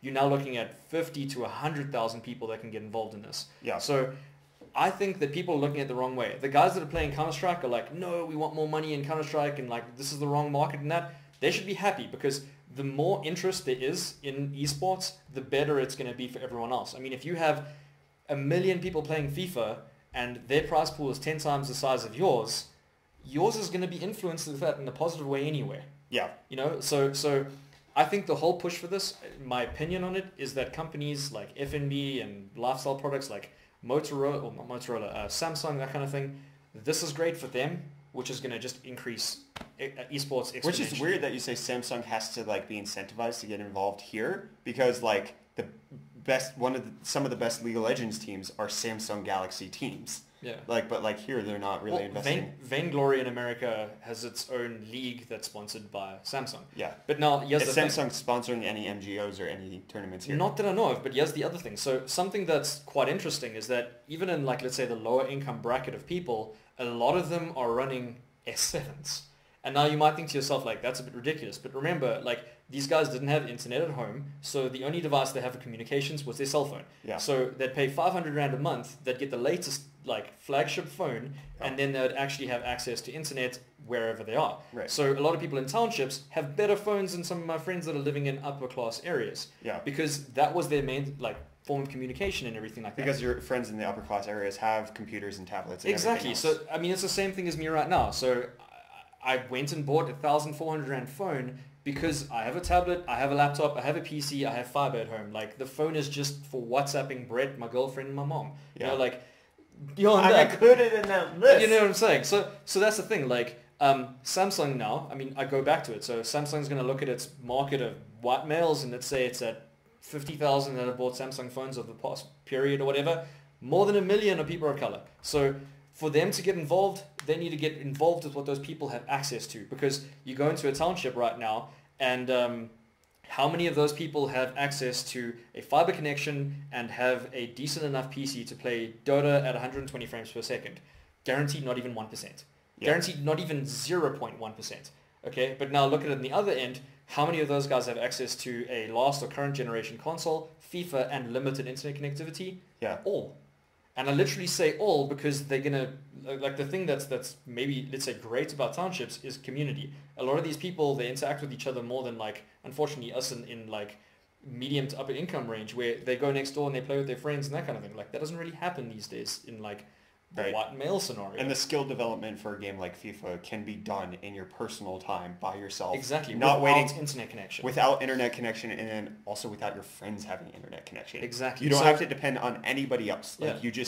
you need a console, you need power, and you need a controller. Yeah. So I mean, here's a scenario. Like, in terms of Dota, everyone's going to have their own internet connection to even just practice the game. So you probably have internet at home and you've got a decent enough PC. Now you're in a township, you probably don't even have the console, but guess what? Out of the 5 of you that enjoy the game, you can all join at whoever's house, you know, and play together and like just schedule your matches correctly. So I think this is amazing. I think this is exactly what South Africa needs if this is the direction Telkom has intended for this. Because, I mean, we don't know. Maybe they were just like luck of the draw, whatever. Like, we don't know what's going on behind the scenes. But I think if it develops in the right direction and they do the right thing with this is going to be amazing. And sorry, I needed to state, so something people were saying in a lot of the comments to this was, why didn't they choose Hearthstone? It's the exact same thing now of, like, Hearthstone only runs on people's, devices that have permanent internet connection. So to practice the game, and Hearthstone is something that you don't play for an hour a week to get good at it. You've got to play and grind every day. Yeah. Do these guys have access to tons of data and, like, the updates of the game? Don't forget that, because Hearthstone might not use a lot of data to play, but the updates do. Data caps, yeah. Data caps are an issue in the lower income bracket. They're an issue everywhere. South Africa sucks for data caps. Yeah. I hate that. I hate that about living here. Data caps. Yeah. Anyway, so I think that's pretty informative from my side, but I mean, I hope to see this develop into something that benefits everyone else that's been, because I mean, here's the thing. Because getting more people involved in esports is better for everybody who's already involved in esports. And I mean, here's the thing. So the current market is the current esports players, and they're the ones that want to try to push it further. They can't do it alone. So sure, esports at this stage is a bunch of dudes playing Dota and League of Legends and Counter-Strike and whatever. Yeah, COD. They can only push it so far. They need everyone else to push this further. Right. Okay. Now, on the opposite end. So this is with regards to specifically the Dota 2. Actually, he speaks mostly from CSGO because he's a CSGO caster. But on that end of what Telkom is currently paying out with DGL, a 1 million Rand prize pool divided up amongst 2 games, so 500,000 Rand per game, and then not even that's what the finalists get. I think, how much does the finalists get if they like win? 120,000 divided by 5 people. No, not divided by 5 people. Because then also managers. Because it's not just the players who are involved. They have a coach, and then they also have an organization around them that also needs to get paid for the time invested in that. Well, let's think of it this way. So for every team, there's minimum 7 players. The reason I say that is there's the person that owns the actual MGO, who's obviously involved to whatever degree he can, and then there's probably a team manager or a coach or a reserve or something like that as well, excluding the main 5 players. Yeah. So there were 8 teams, each have a minimum of 7 people. Okay, that's 56. So that's 500,000 Rand, okay, per game, divided by 56. So that's a maximum of like 8,928 Rand. Now, let's say you're doing this for a living, so it's over 12 months, 744 Rand. You're paying more than that for your internet. Yeah.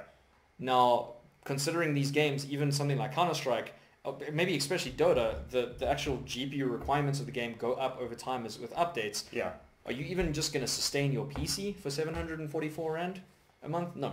Yeah. There's zero chance of that.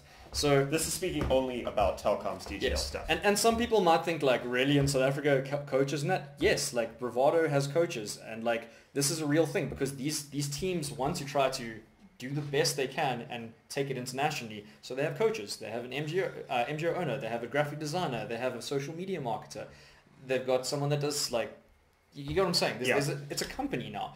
And this is half the issue that people have now, is that in terms of now the middle to higher income people that are playing Dota, playing Counter-Strike, what are they actually getting out of it at the end of the day? Because, I mean, that amount I just mentioned, that's not including transport, it's not including food, it's not including your PC. So one of the things that Axe Streams goes in depth about in this YouTube video, which you guys should watch if you're actually interested in learning more about this, is just the cost of going to Rage Joburg to be able to even compete in the final is basically going to put them flat as a team for their earnings, for if they win the final. If you don't even win the final, you're in the red. Like, yes, red, not black. Yeah, you're in the red as far as like how much money you're expending to fly the entire team, the coaches, everybody up to Joburg, get them a place to stay, pay for food, and just be at Rage. It's going to cost you more than what you're actually even going to win at the event. And look, this doesn't obviously take into account, let's say like White Rabbit Gaming that's sponsored by ASUS, and Bravado that's sponsored by Alienware, and that, and obviously they get budget from their sponsors to assist with this. But I mean, the teams that are coming in like 8th place or whatever, or not even 8th, I mean, Carbon, half the reason they went into, into Energy Esports, at least there was an article, I don't know how true this is because they didn't have proper sponsorship. I mean, you come in 3rd or 4th place, and now your players are not all in Joburg. One guy's in Durban, one guy's in Cape Town, and even if you're in Joburg, you're not going to do it at your house because you need everyone to be comfortable, everyone to be in the same environment. You need a boot camp. You need to pay for food for the boot camping. You need energy drinks because you guys are obviously going on for like 10 hours a day kind of thing. And like at Rage itself, where the event happens, the food is excessively priced because they know there's a lot of people there. Yeah. And this is the thing. So like you can be 4th place in the country and basically make 0 Rand. It's a labor of love at this point, honestly, to be involved in the DGL Masters. But now this is the thing. So this is the largest esports event, basically. In the entire country. Yeah. So this might be something that people go like, wow, that's a waste of time then. I'm just going to go play some other game or play online or whatever. But remember, it's like everything, there needs to be a start and it needs to grow. And I think, I mean, that's why I'm speculating that this is the reason why they're doing the FIFA thing. Because the current issue is that 1 million Rand, 3 million Rand, 5 million Rand is not going to cut it. I mean, you look at American esports, $1 million, right? Yeah. They're going into, post 10 million Rand for one event. And now, sure, you look at like LOL's, the Worlds, and you look at Dota's International, it's in a massive stadium and there's tons of sponsorship and the entire, like, Valve is involved and Riot's involved or whatever. But, like, South Africa wants that to happen. And the only way to make that happen is to get all these companies involved. Because, now here's the other side to it. South Africa, right now, has a like let's say a 3% population of white males, whereas America is probably closer to like 40% or something. And now, like I'm just maybe thumb sucking, but now then that's where you look at the companies that need to be involved in America. It's a lot easier for them because their population's even bigger to begin with. Yeah.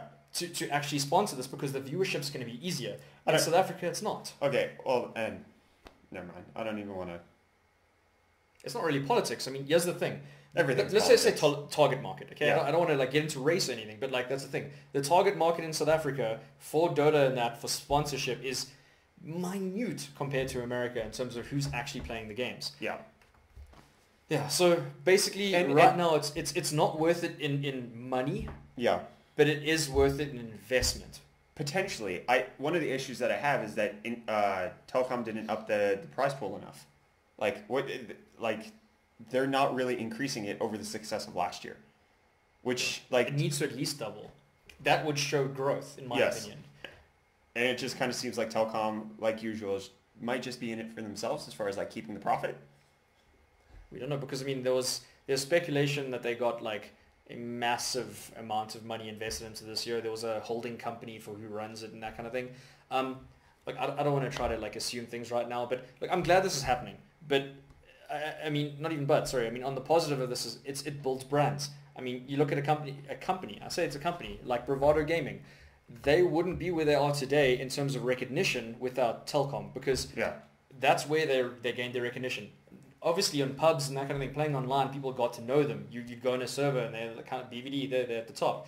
But like that doesn't mean international recognition. They needed to get their social media and everything big enough through playing these games and these tournaments and that and making enough money out of it to at least cover the costs of it so they could go international. Because I mean, remember that's the other side of it. You're a South African team right now.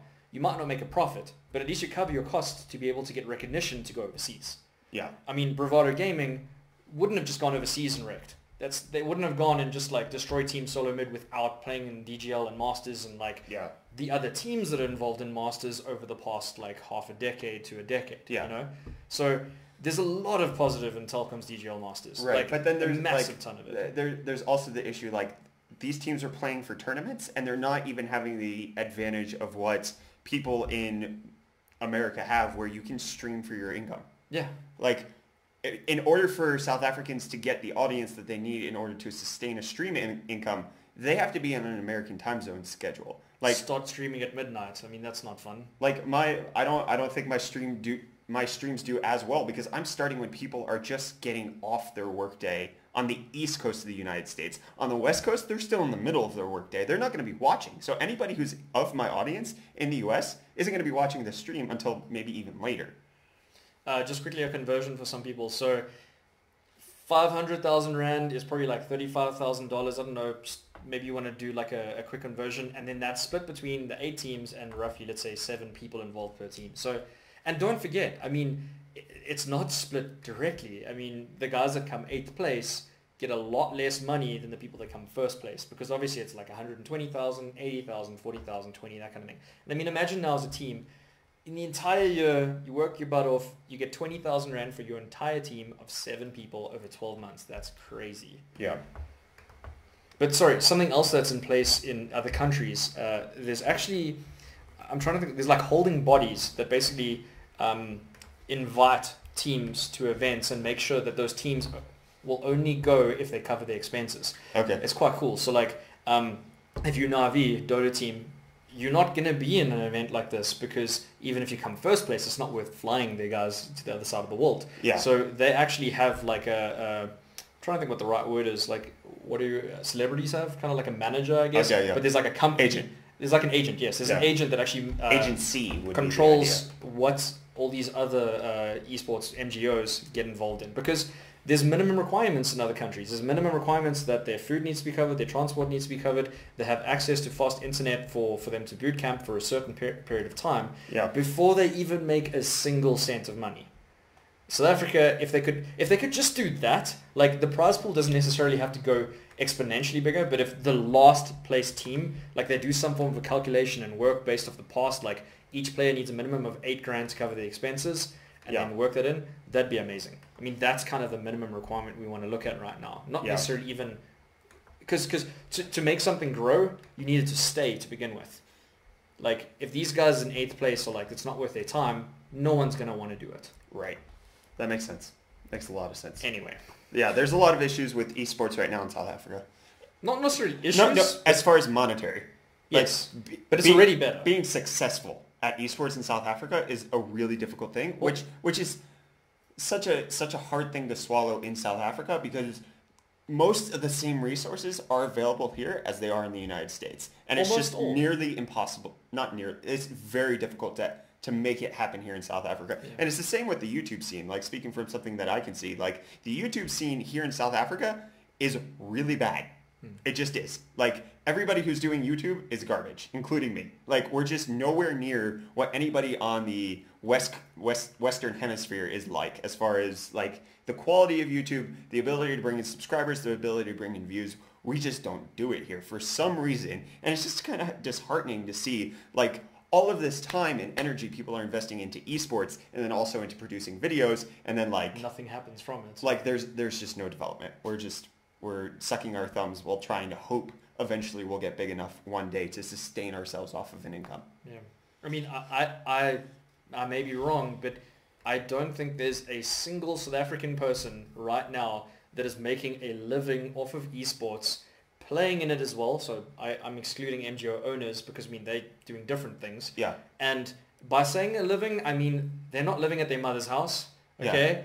They're not streaming in their mother, like, the washroom on the other side of the house. I mean, someone is paying for a decent 2-bedroom flat, maybe 1 bedroom if it has a garden, whatever. I mean, if you're a single guy, a studio is fine. A studio apartment, they've got their own car, they pay for their car, they pay for their insurance, they pay for their medical aid, they pay for their food. And they have some for savings. And they go and, like, visit friends and buy birthday presents. Yeah. You know, like, I don't think one person like that exists right now in South Africa. And that's sad, because you go into Twitch right now, look at America, thousands of successful people. Yeah. Like, if not tens of thousands of successful people right now.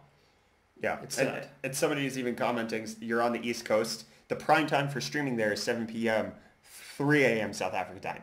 Like, I'm not staying up that late. And this is, sorry to interrupt you, remember that a lot of people that are trying to do it here, it's their secondary job because they still need to survive, and it's not something that's profitable enough yet. So starting your stream at 3 a.m. and still expecting to be at work at 8 a.m., it's not going to happen. Yeah. Someone's saying the issue with South Africa is the upload speed. Not at all. I mean, that's not the issue anymore. The data caps maybe, but like I was saying earlier, everybody in the country has access to fast internet.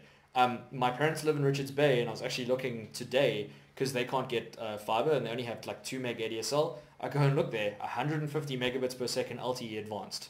Okay.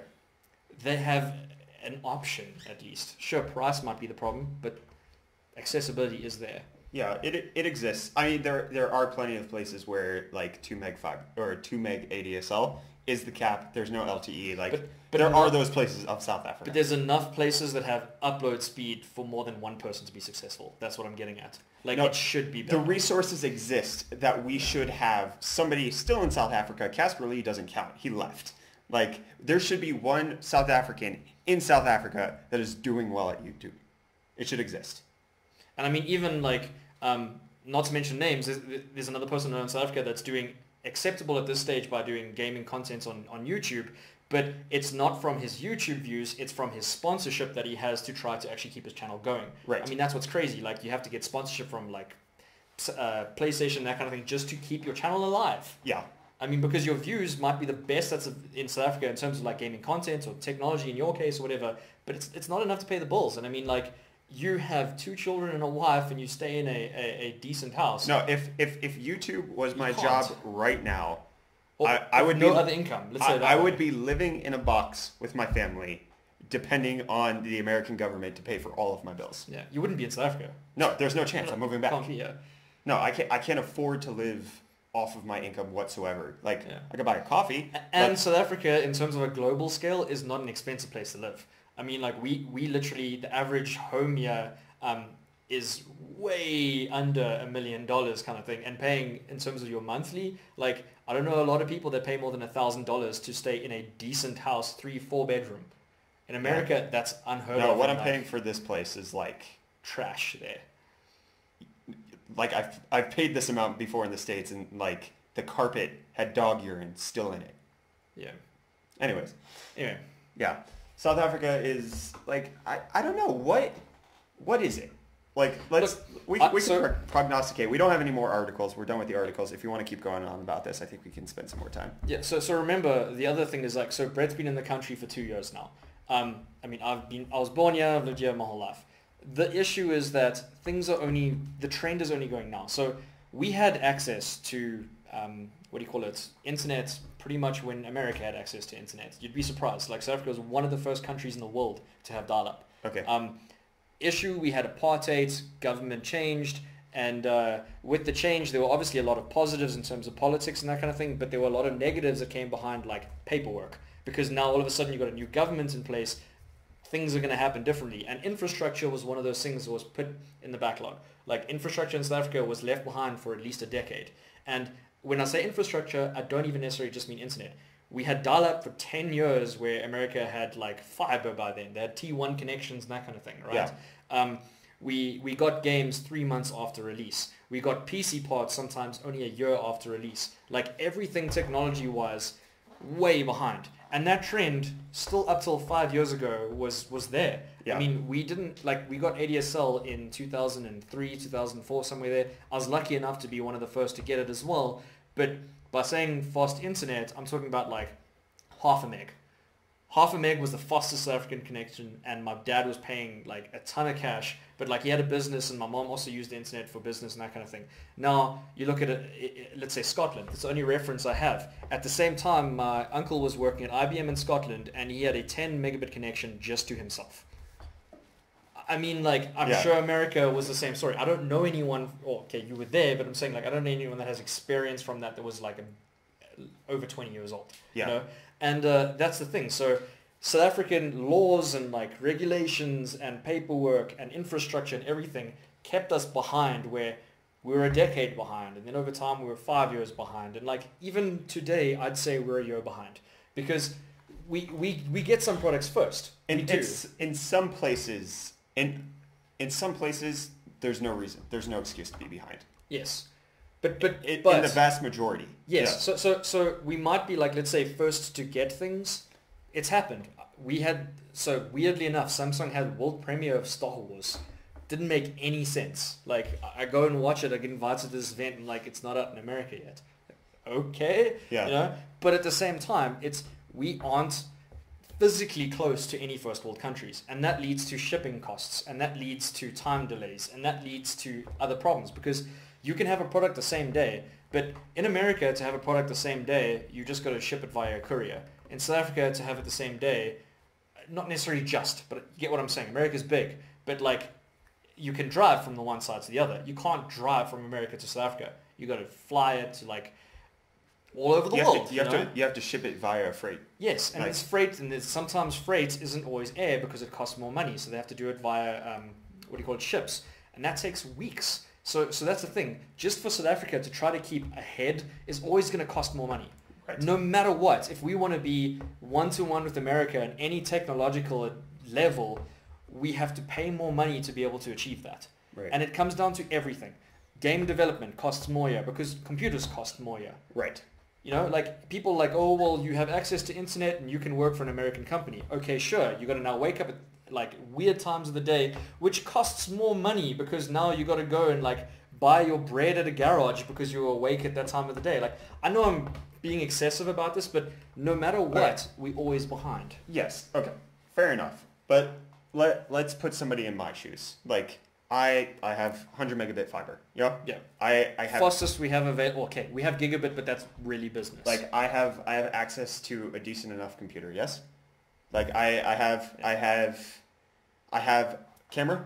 I have GH4 4K camera. I have audio. I have lighting. I have everything I need to produce a YouTube channel.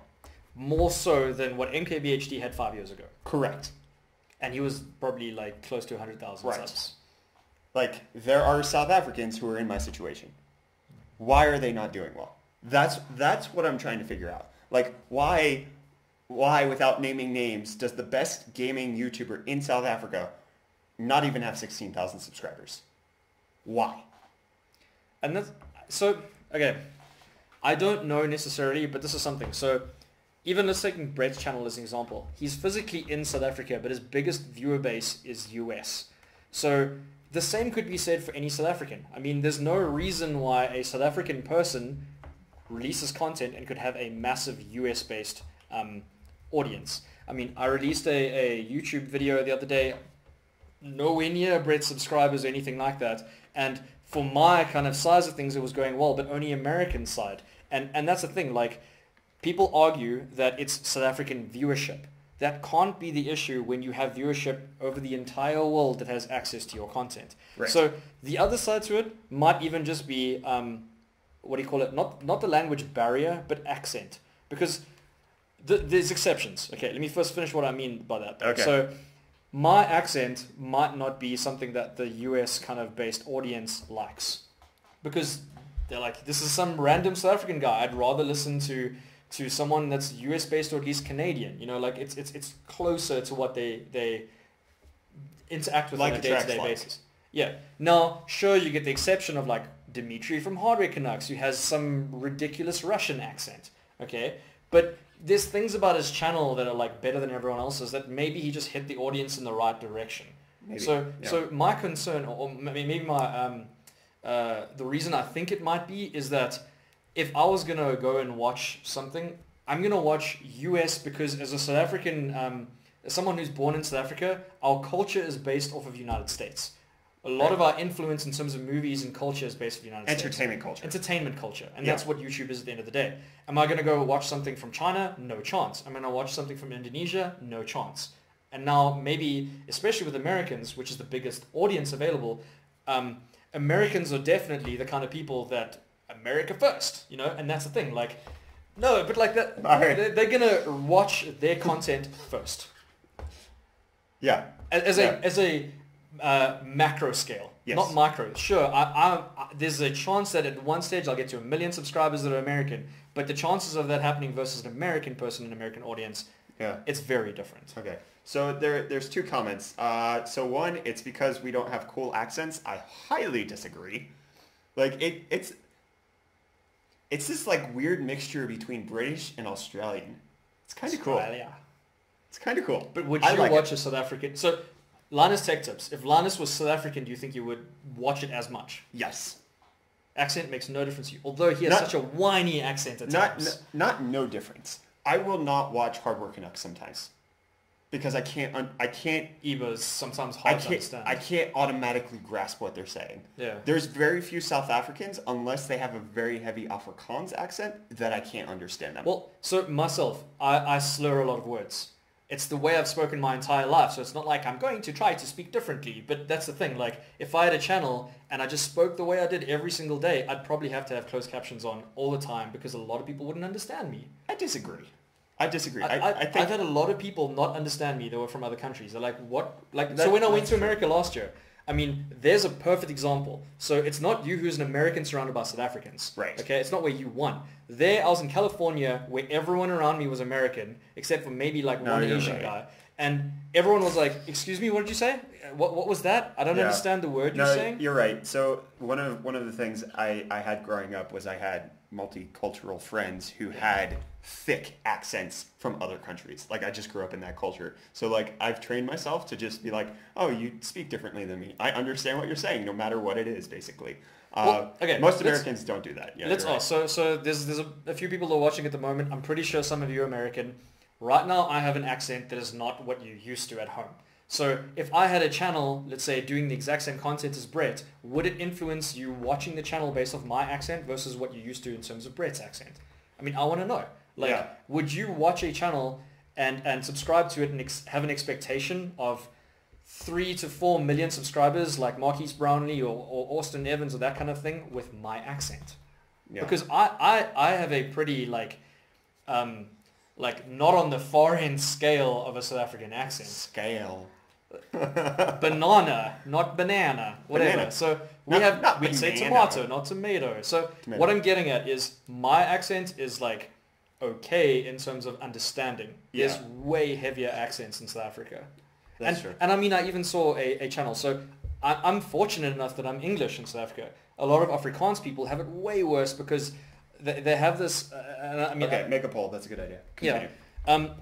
Not being rude in any way. I mean, Afrikaans has a deeper accent. It's more like a German accent. You've gone to like the line in this episode. I know, quite a few times. So Afrikaans has like a German accent with his deep words, like Russian accent and that kind of thing. And I've seen a lot of channels out there, Afrikaans people trying to do something, and their video work is good, and their content is good, and their research behind it in terms of their scripting, obviously like on a fair level for someone that's like under 100 subscribers.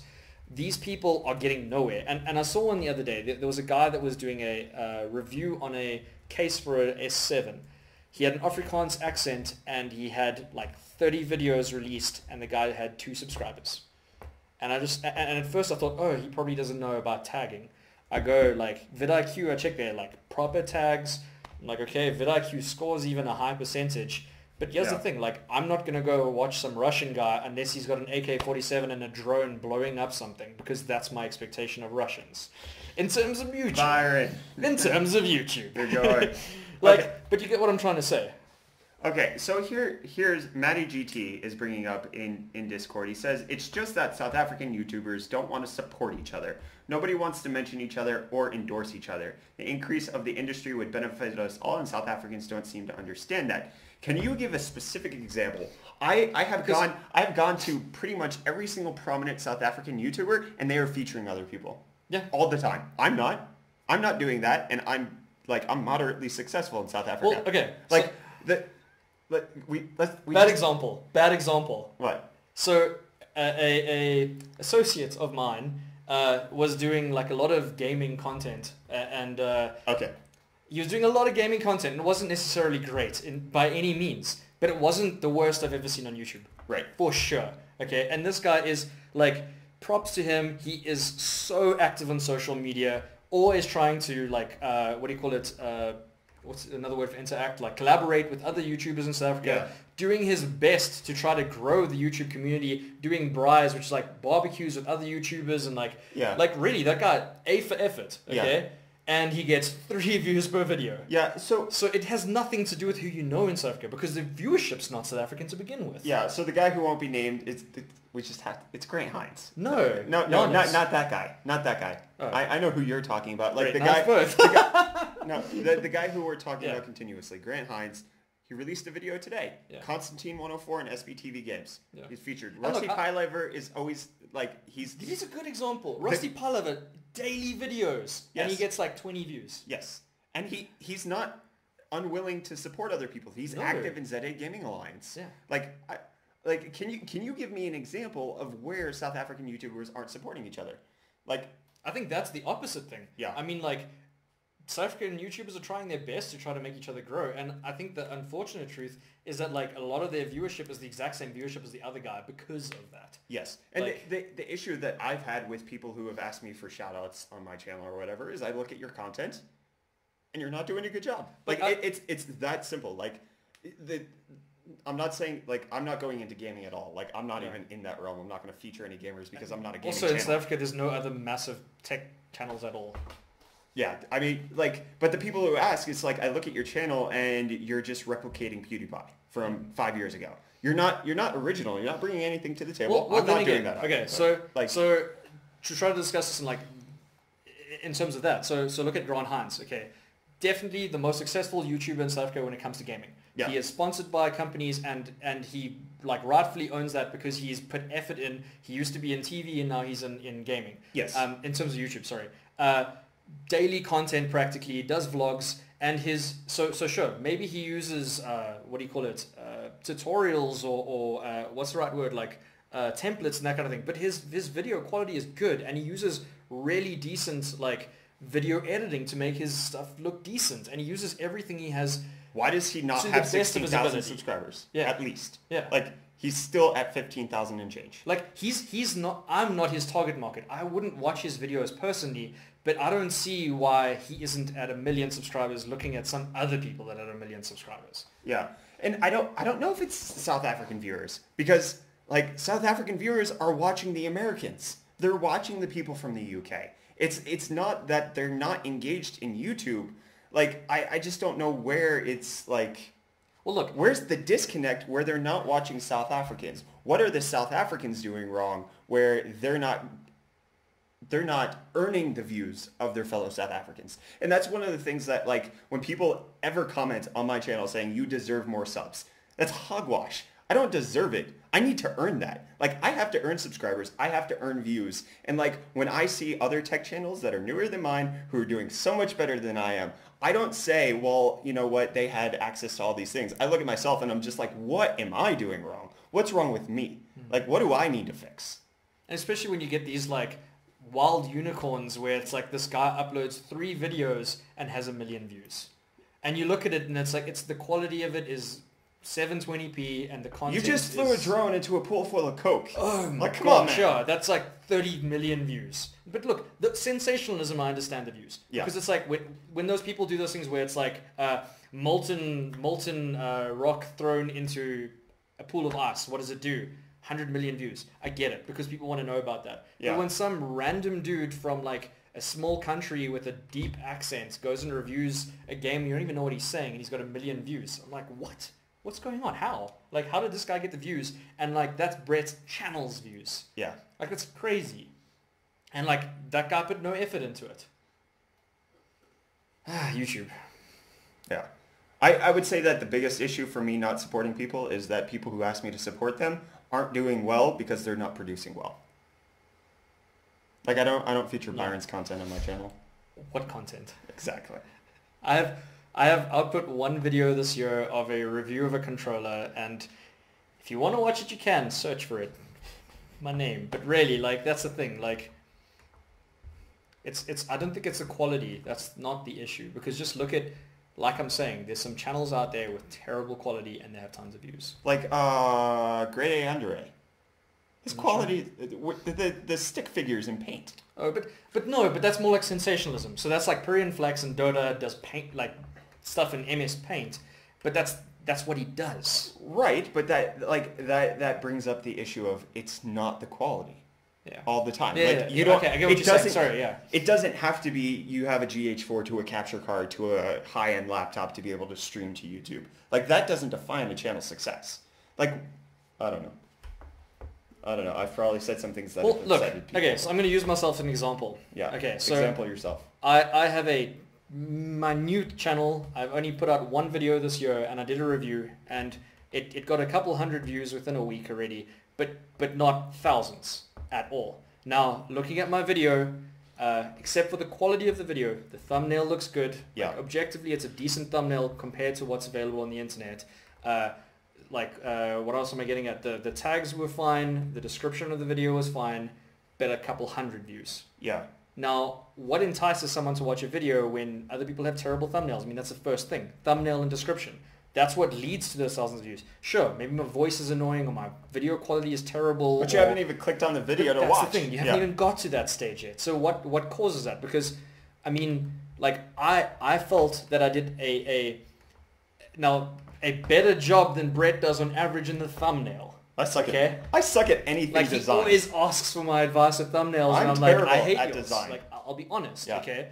I thought I did a better job at that, but now Brett's viewership yeah. comes from obviously, like, more this year than last year. Like, he's getting a ton of searches on YouTube and his channel's exponentially growing.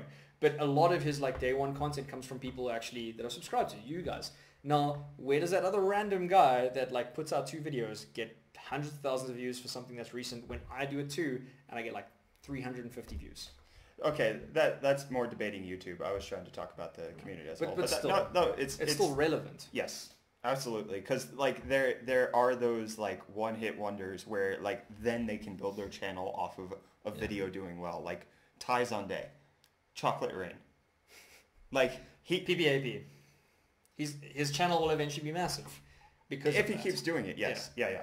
So, but like Ties on Day, like he's become a YouTuber because he released one hit video. Yeah. Chocolate Rain. Let's not. Okay. Anyways, I think. Did anyone do the straw poll? No, I did. I couldn't even. We were talking, and I just Okay. couldn't think of words to put in the straw poll, and I can't think of words to say right now. Okay. Okay. So let's ask the guys in the comments. would you watch a channel based off of the content Brett does with an accent like mine if you're American? That's a complicated question. Yes or no? Okay. Giveaways get you viewers? No. No, because you need to have viewers in order to even spread the giveaway in the first place. Yeah. Like, how are people going to find out about your giveaways? By clicking on it. Yeah. Which they aren't doing to begin with. Yeah, like my giveaways for the RX 480 that I did is worth less than the 6,000 Rand giveaway where I did last year on my channel, but I got, I think, triple the amount of engagement because my subscriber base is already bigger. Like, you're not going to build a community of subscribers or viewers by doing giveaways. You're going to build a community of people who subscribe to your channel for the giveaway and then unsubscribe afterwards. That doesn't build a channel. That just gets you people immediately. That doesn't actually do anything. WhatsApp, it's dead. Wonderful. Is it plugged in? Yeah, it might have. Whatever, it's fine. Okay. Just wanted to try to read the comments though. Ads like, how are you paying for ads? Yeah, so I mean that's something that's like we were saying, some South African YouTubers have used. They try to boost their content via adverts, and it helps to a degree. And I've done that. But that. only when you already have a semi-successful channel to be able to utilize some of that cash towards it. Like I've done adverts for my YouTube videos before, and it doesn't bring enough engagement for you to consider doing that as a strategy. Yeah, it just doesn't. Not regularly, unless you're Ty Lopez. Yeah. I'm here in my garage. I got all these books. Knowledge. So let's read what some of them say. Yeah. I'd watch it regardless of the accent. I didn't even notice he was American. That's how the community goes. I'm European, don't care about accents. This is the same thing, like your videos because they're geek and kid friendly. I have children, so I can watch a show. Well, so someone's saying kid friendly, but that argument doesn't even, it's not valid anymore. PewDiePie is sitting at like 53, 54 million subscribers, and his channel is as crude as ever, swears in every single one of them these days. Yeah. Like, crazy. Yeah. That's not what leads to views at all. I mean, unfortunately, that's something that I'm building my community on. I'm never going to swear in a video. Yeah. Or like MKBHD, like I love his channel. Brett's not necessarily the biggest fan of him, but I've always watched like almost every single video he pushes out. I don't think the guy's ever sworn. I mean, that's not what he's about, but I don't think that's something that would or wouldn't bring subscribers or viewers. Yeah. I think helping to increase other people's channels or social media platforms who support you would in return increase your own popularity. No. It's a feedback loop at that point. Like you're supporting people who want to support you, and you're not like, it's the same thing that we were discussing with the esports community. You actually have to go outside of companies who want to invest in esports. Yeah. Like Gillette is getting into esports. Yes. A razor company is getting into esports, something that doesn't necessarily automatically make sense. Coke is heavily invested in esports. Yeah. That doesn't readily make sense to the community that's already involved. You have to bring people in from the outside. And that's one of the things that I've kind of tried to do with my content is get rid of my reviews. Like, it's not that I don't want to be knowledgeable, and it's not that I don't want to give you informed information on reviews, but the only people who watch reviews are the limited subscribers that I have and the people who are looking to buy the product. I'm not bringing anybody new into the community. And this is something that I've been trying to discuss with the companies that are sending me products. Like, oh, you're going to send me a motherboard? I don't want to do an unboxing of it. Motherboards are boring. Like, they just are. And so, like, I try to do a video like I did yesterday where it's like, let me make this about something besides the motherboard. Let me make this about a build. Let me make this about some other idea so that I can bring people who aren't interested in the gaming M7 to actually look at the gaming M7 and be like, wow, that thing has 3 M.2 slots. That's amazing. That's what you're trying to do. You're trying to get the people that don't already know about the product involved with this product. Yes. I mean, like, if I go and do a giveaway on my let's say my Facebook page. Okay, my Facebook page has over 1,000 likes at the moment. Yeah. I do a giveaway. I'm expecting something in return. No, I'm not, because I'm giving something to those same 1,000 people already who already know about me. Yeah. I'm not going to gain new subscribers because, let's be honest, like, share, comment, whatever, leads to no positive in any way whatsoever.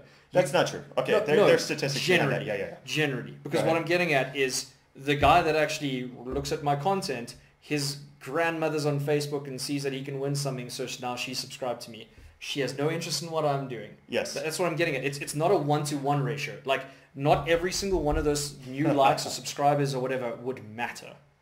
Yeah, that's true. Were you laughing at? So Cleanup Guys that I said he missed so much. Yeah, you're coming in towards the end of the stream. Wow. We've been going for 2 hours now. Let's clean up.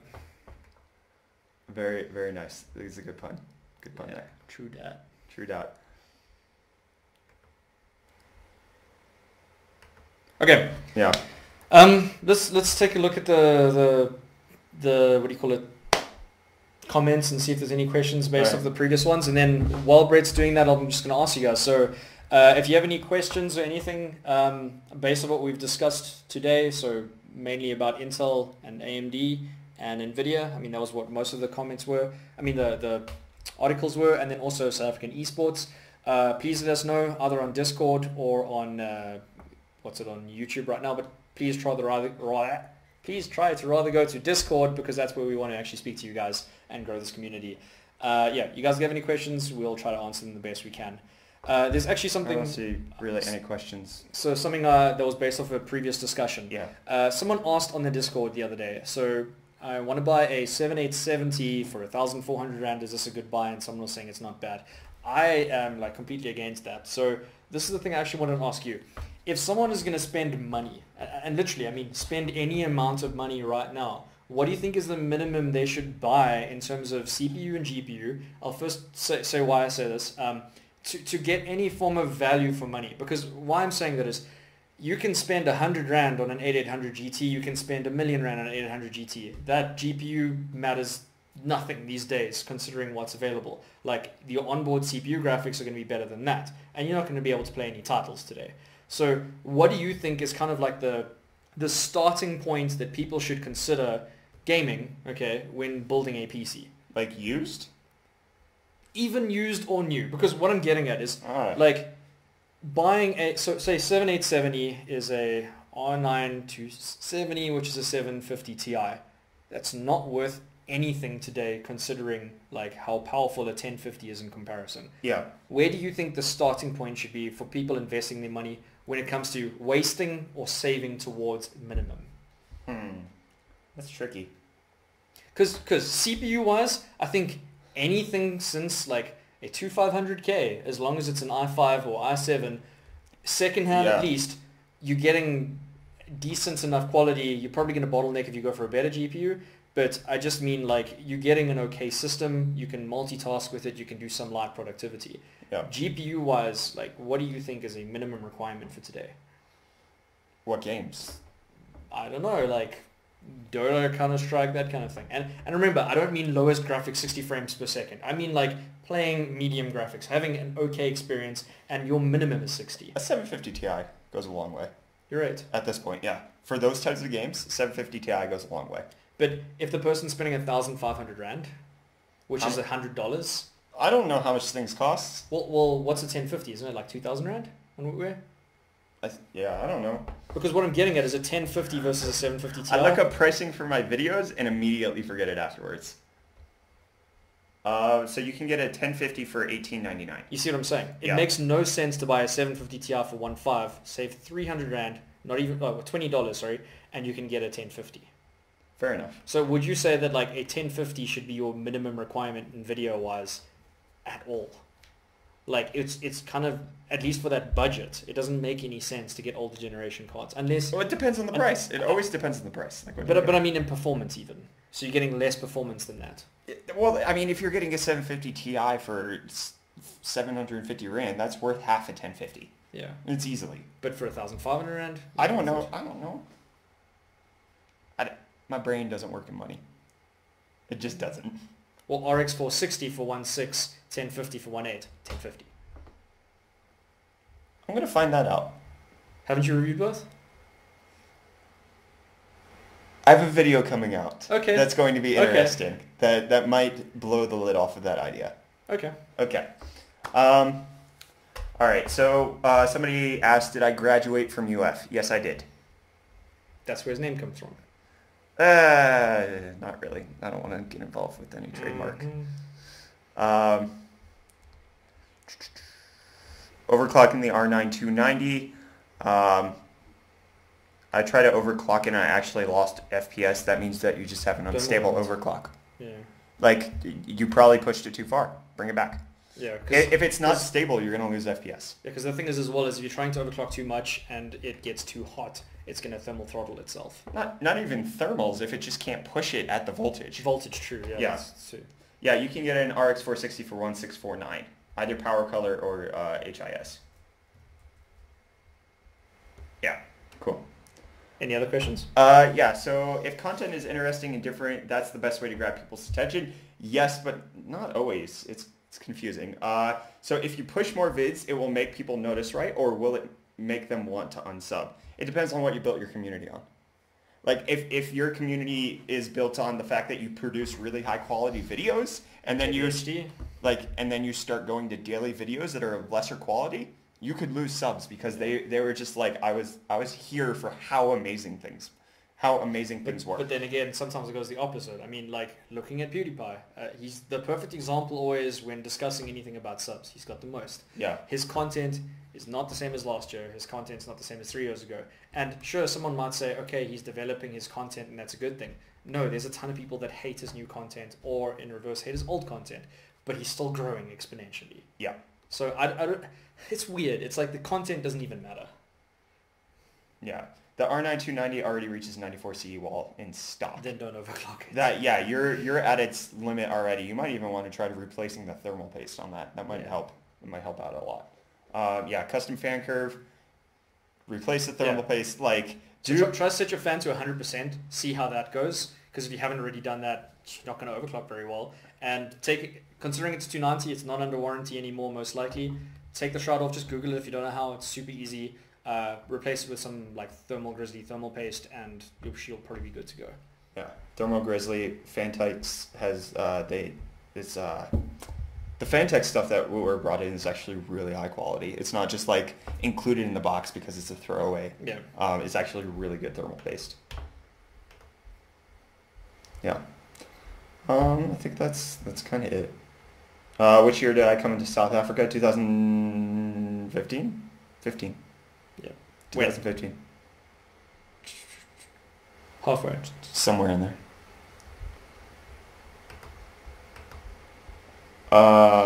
750 Ti because you get it for 8 to 1400. 1050 you can get it at 2000 because TDP and new drivers. Yeah. I don't know prices. I don't deal in money. I deal in ideas. You just get everything free, although you don't get. I don't get it. You don't get it. That sucks. All right, cool. Ready to end the stream? I think we're ending now. We're ending. Goodbye, everybody. Thank you for coming. Oh, we need to mention this. We are not going to be here on Tuesday next week. Yes. Because it is the 14th of February, and we both have... He has a wife and I have a girlfriend. We have significant others who want to spend time with us. So we are going to spend Valentine's Day with our significant others. I don't think we necessarily have a plan if we're going to reschedule at some point during the week, or we might just skip a week. We'll see. We'll probably skip at this stage. Yeah, but this is going to wrap it up for B-Roll, guys. Thank you so much for joining in over the course of this live stream. Really appreciate it. Thank you for everybody who commented in the YouTube chat. No game challenge today. Went on for a bit. We've been talking for a while. Something just to mention as well quickly. So guys, the Discord link that's somewhere there. Yeah, right there. Please join it. Even if you only joined the channel now, we have the Discord channel up 7 days a week, and if you guys have any questions, you can put it on the general channel, and if Brett or myself are not busy, we'll obviously reply to it and try to give you guys some helpful advice. So join the Discord. It's something that's not just active for B-roll. It's Brett's one for his channel going forward. So guys, please join the Discord server. It's free. You don't have to sign up with your email or anything. Just create a username. Yep. All right. Nice outro. Bye, guys.